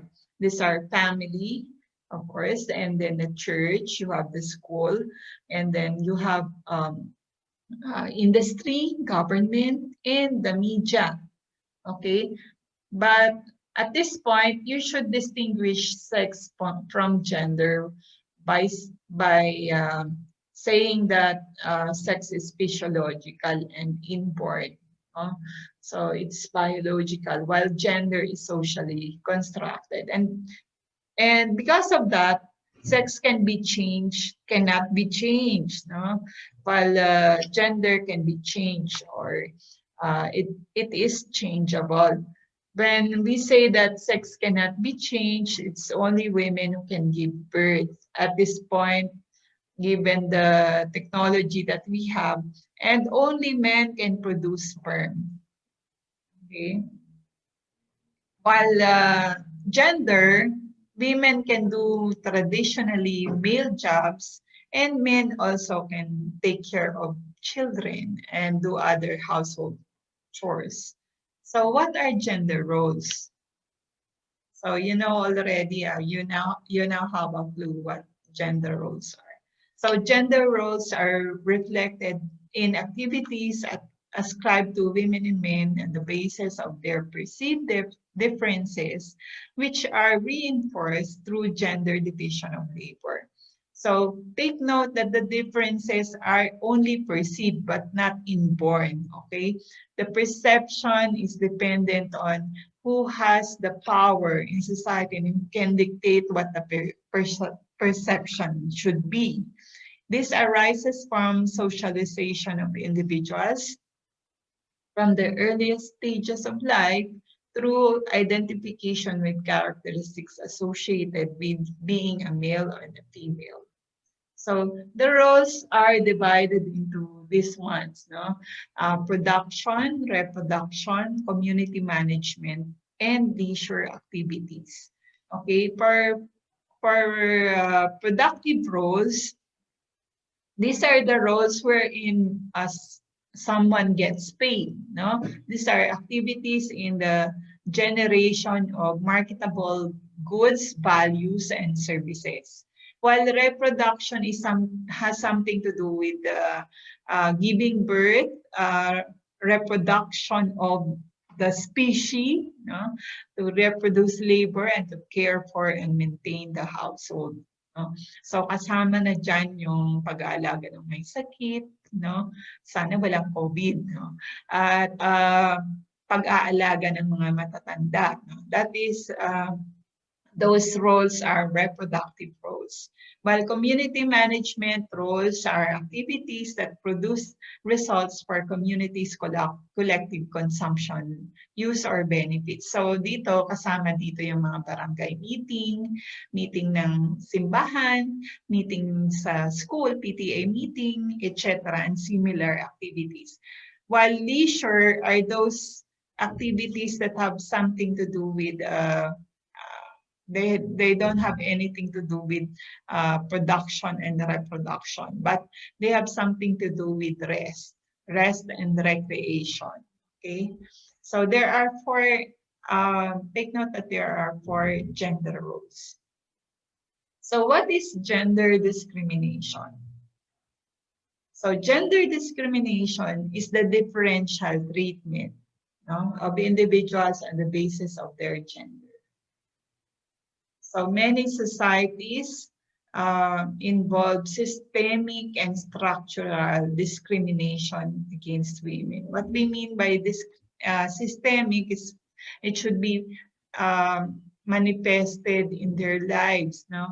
In their laws, in their norms and customs. And then when we say structural, it's already part of their procedures, you know, your regulations, etc. Okay. And in the distribution of income, access to resources, participation in decision making, we see the distinction between men and women's participation, okay, and access. Prejudicial treatment on the basis of gender stereotype is also a manifestation of gender discrimination, which is explained in detail by another speaker. So at this point, what is the difference between sex and gender? Let me see if you can tell. If we say that women give birth to babies and men do not, is that sex or gender? Okay, so that one is an idea belonging to sex, no, or physiological. Little girls are gentle, boys are rough. That is a gender concept. And according to UN statistics, women do 67% of the world's work. Yet they earn only about 10% of the world's income. That is also a gender concern. In the rural areas, women are paid lower than the wage of men. You know how much lower? They earn generally less than 50% of what the men get paid for. Then the women can breastfeed babies. Men can bottle feed babies. This is sex because only women have mammary glands. But you know the men feeding their infants with bottles, that is a product of the reform society already has taken. Kasi dati, the men cannot be assigned reproductive roles. But this time, where we already perceive equality, even in the laws, no, and then sensitivity among men, they don't mind taking household work and work that is associated with childcare. Most building site workers in the Philippines are men. This is a gender concept. In ancient Egypt, men stayed at home and did weaving. Women handled family business, and women inherited property. Men did not. This is also gender. Men's voices break at puberty, women's do not. So this is sex. And in one study of 224 cultures, there were five in which men did all the cooking and 36 in which women did all the house building. This is gender. And in one document, a child who has been brought up as a girl then learned that he was actually a boy and his marks improved dramatically. So this is obviously this is gender. But did you know that in our country, in the pre-colonial times, women were assigned, were enjoying equality with men, and that it may surprise you, but there are evidences that documents that prove that women controlled the property in those pre-colonial uh, times. So, what is gender stereotype? Gender stereotypes are those structured set of beliefs about personal attributes, behavior, roles of a specific social group. Gender stereotypes are biased and often exaggerated images of women and men, which are used repeatedly in everyday life. Gender division of labor, on the other hand, relates to different types of work that men and women do as a consequence of their socialization and accepted patterns of work within a given context. Gender equity is the process uh, of being fair to women and men. To ensure fairness, measures must often be available to compensate for historical and social disadvantages that prevent women and men from otherwise operating in a level playing field. So that is gender equity. This is leveling the means to achieving something ideal, which is equality. How do you enable women to achieve a level field with the men? That's what you do when you are equitable. For instance, how women are treated at work. Okay? And gender equality is the absence of discrimination on the basis of a person's sex in authority, opportunities, allocation of resources or benefits, and access to services. It is therefore the equal valuing of society of both the similarities and differences between men and women and the varying roles they play. So, what is gender issue? A gender issue at this point is that condition of gender inequality that is undesirable and therefore requires an intervention. This results from gender discrimination or oppression. A gender issue arises when there is inequality. That is what you have to remember. If there is inequality between and among genders, a gender issue arises. And so therefore, inequality or differentiated treatment of individuals or a group of people purely on the basis of social expectations and attributes of gender are undesirable. And therefore, there must be intervention to address them. So gender issues are sometimes called gender concerns. An example of a gender issue is gender-based violence, okay? Or gender-based discrimination at work. Now, at this point, I want you to take a break from the terms, the definition of terms from the dictionary. So let us watch a short film by the United Nations. So this film is, well, the slide says you are challenged to identify the gender issues in the film. Okay, let us just, since this is an online activity, let us just watch and enjoy the film. So take note of the gender issues and then recall carefully the issues during the film viewing. And then, yes, since this has been processed by many batches of participants engaging in this activity, we have already identified the issues. And there are actually more than 20 issues featured in this film. Okay, here is the film. The title of the film is Impossible Dream. Enjoy it. So I will just disappear for a while.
Is that an issue?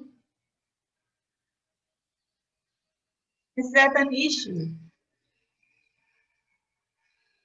Now, there's another issue.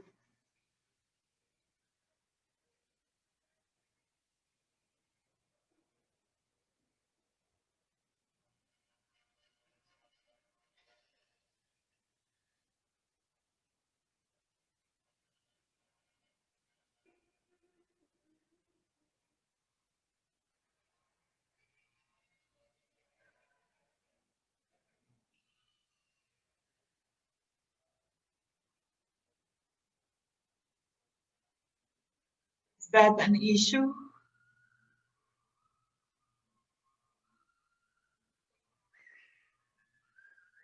That must be an issue. I wonder if you can hear the audio of this film.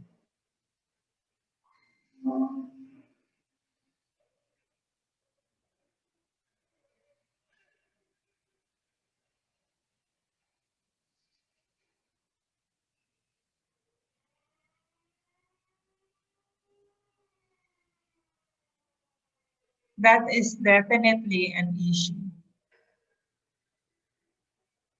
That's another issue.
What are the issues in this film?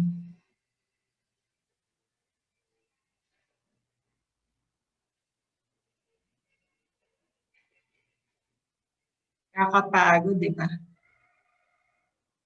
Okay, it's time to sleep.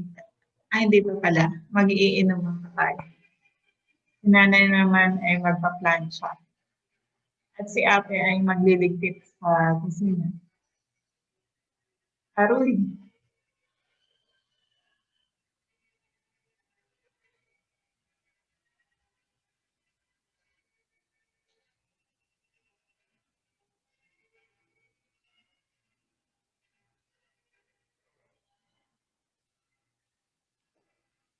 Okay, there are a lot of issues in that film.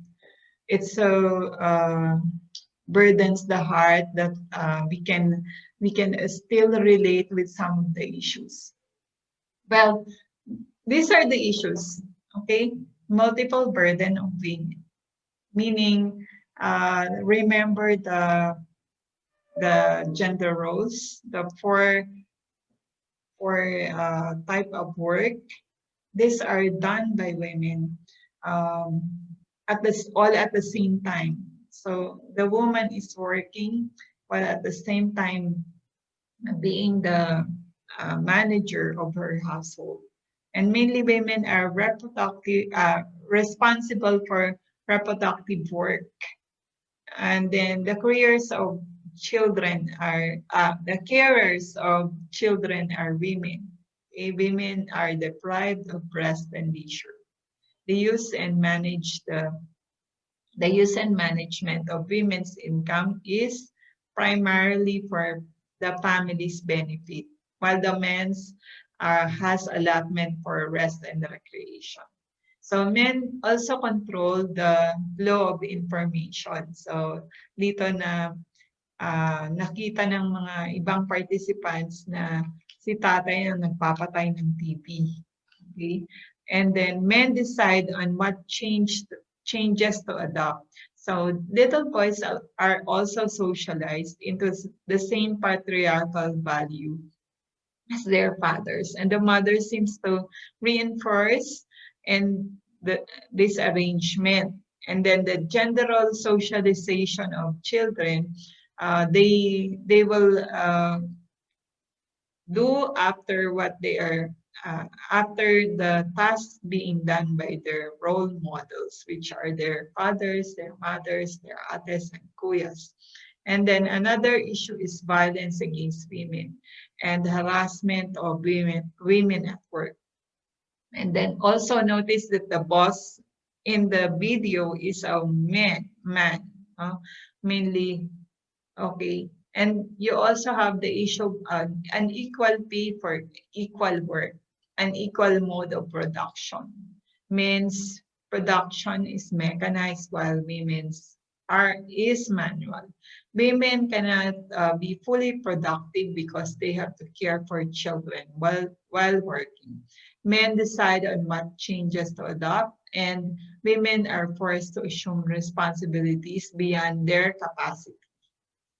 Okay, I think there are more issues in that film that the participants and even I didn't see. So it's up to you to analyze it. You can watch it from YouTube.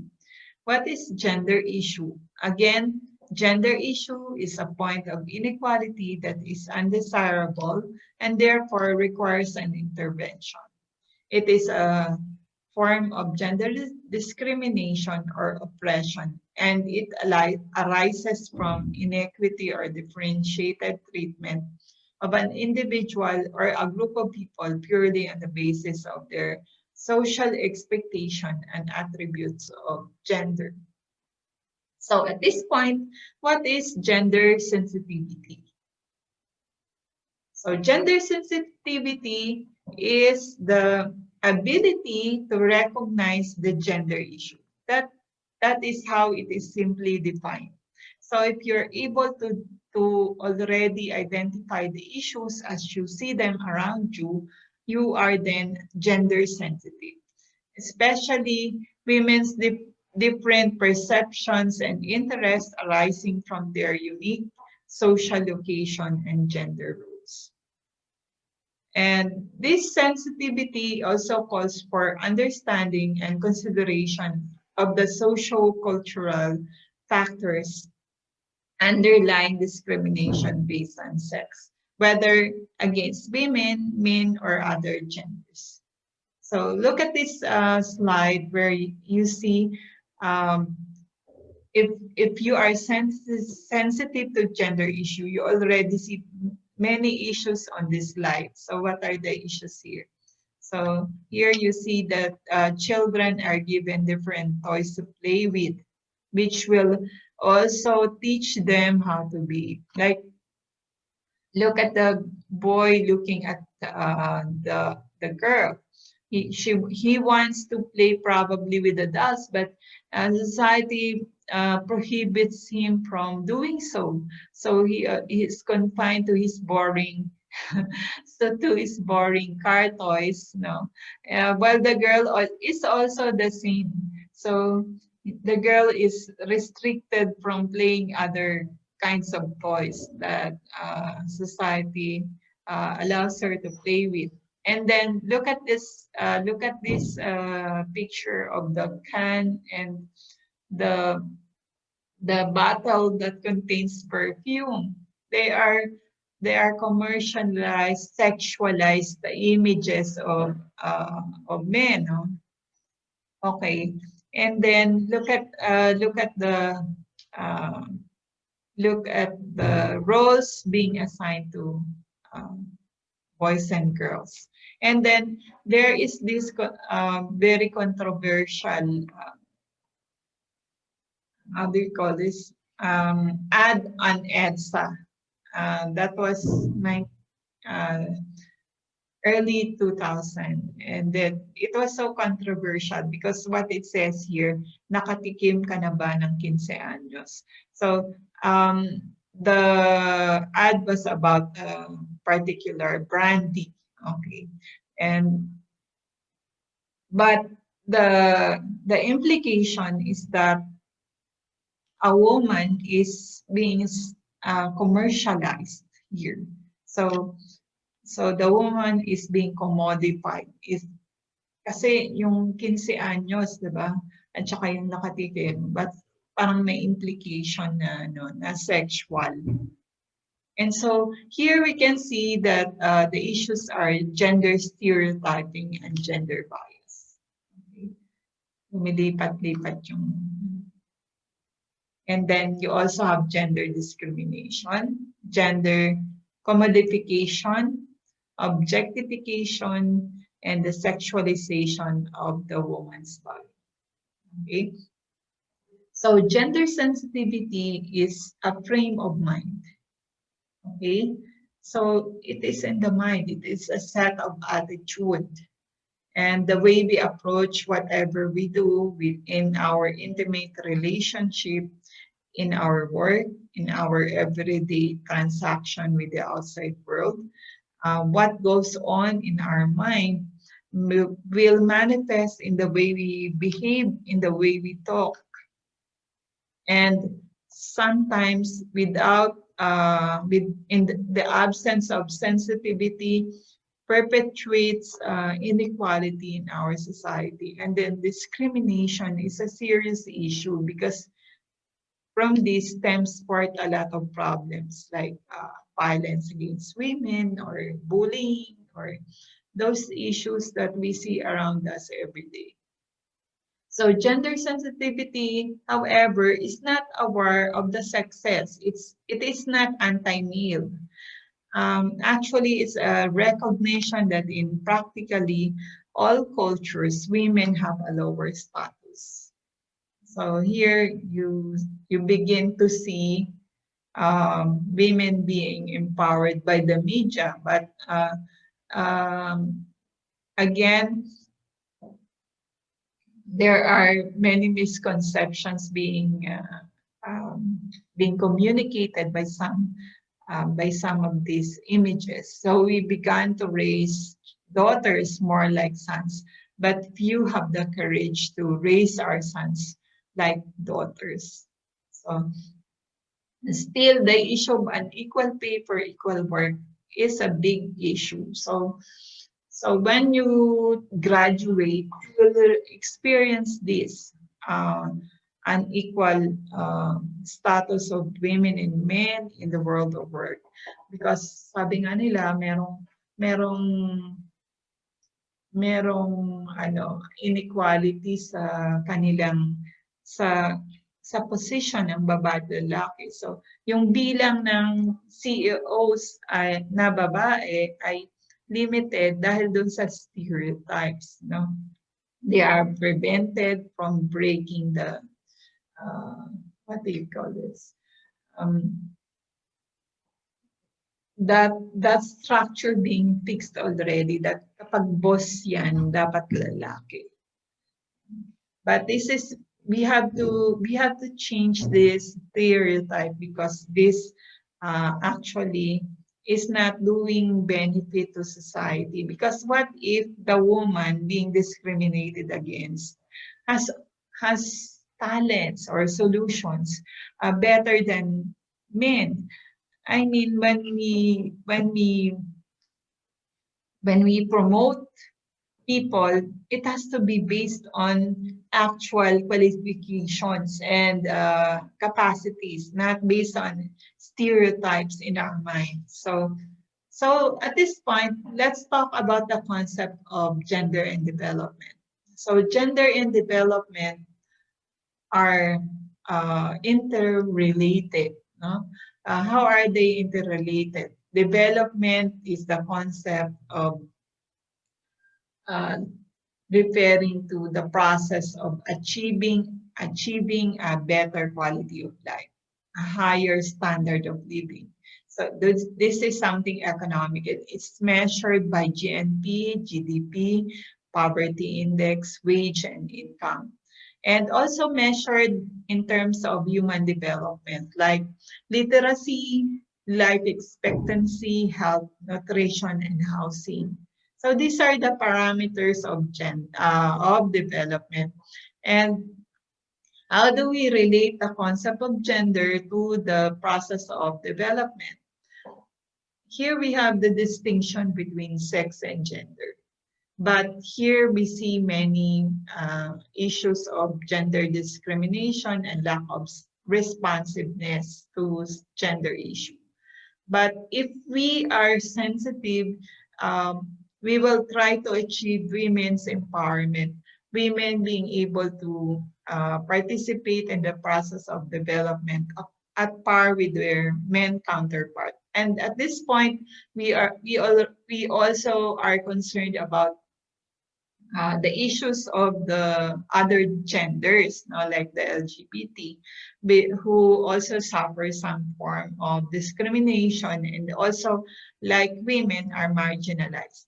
So, because we can then recognize all these issues, we can mainstream gender in development, so as to achieve the so-called what? Equality and gender equity. First is gender equity, so that we can enable men and women and other gender to be at par in achieving development for this country. In conclusion, gender sensitivity being the ability to perceive existing gender differences, issues, and equalities, and incorporate this in strategies and actions in the economy. And gender responsiveness is the ability to do planning and implementation of activities that meet the gender needs and address gender issues and concerns that allow gender equality to happen. So these are the basic gender concepts that also are related to the concept of women empowerment. Meron pa palang umabot. So women empowerment refers to the provision, availability, and accessibility of opportunities, services, and observance of women's human rights, which will enable women to actively participate and contribute to political, economic, social, and cultural development of the nation, as well as those which shall provide them equal access to ownership, management, control of production, and of material and informational, and the benefit in the family, community, and society. So gender equality means that men and women enjoy the same status and condition and have equal opportunity for realizing their potential to contribute to those aspects of social life. And they shall also benefit equally from the results of development. While gender equity refers to the means beyond a focus of equal treatment, it means giving those who have less on the basis of needs and taking steps to compensate for the historical and social disadvantages that prevent them from otherwise operating on a level playing field. This is all for now. So this is your gender and development and Extension Services Director saying good day to everyone.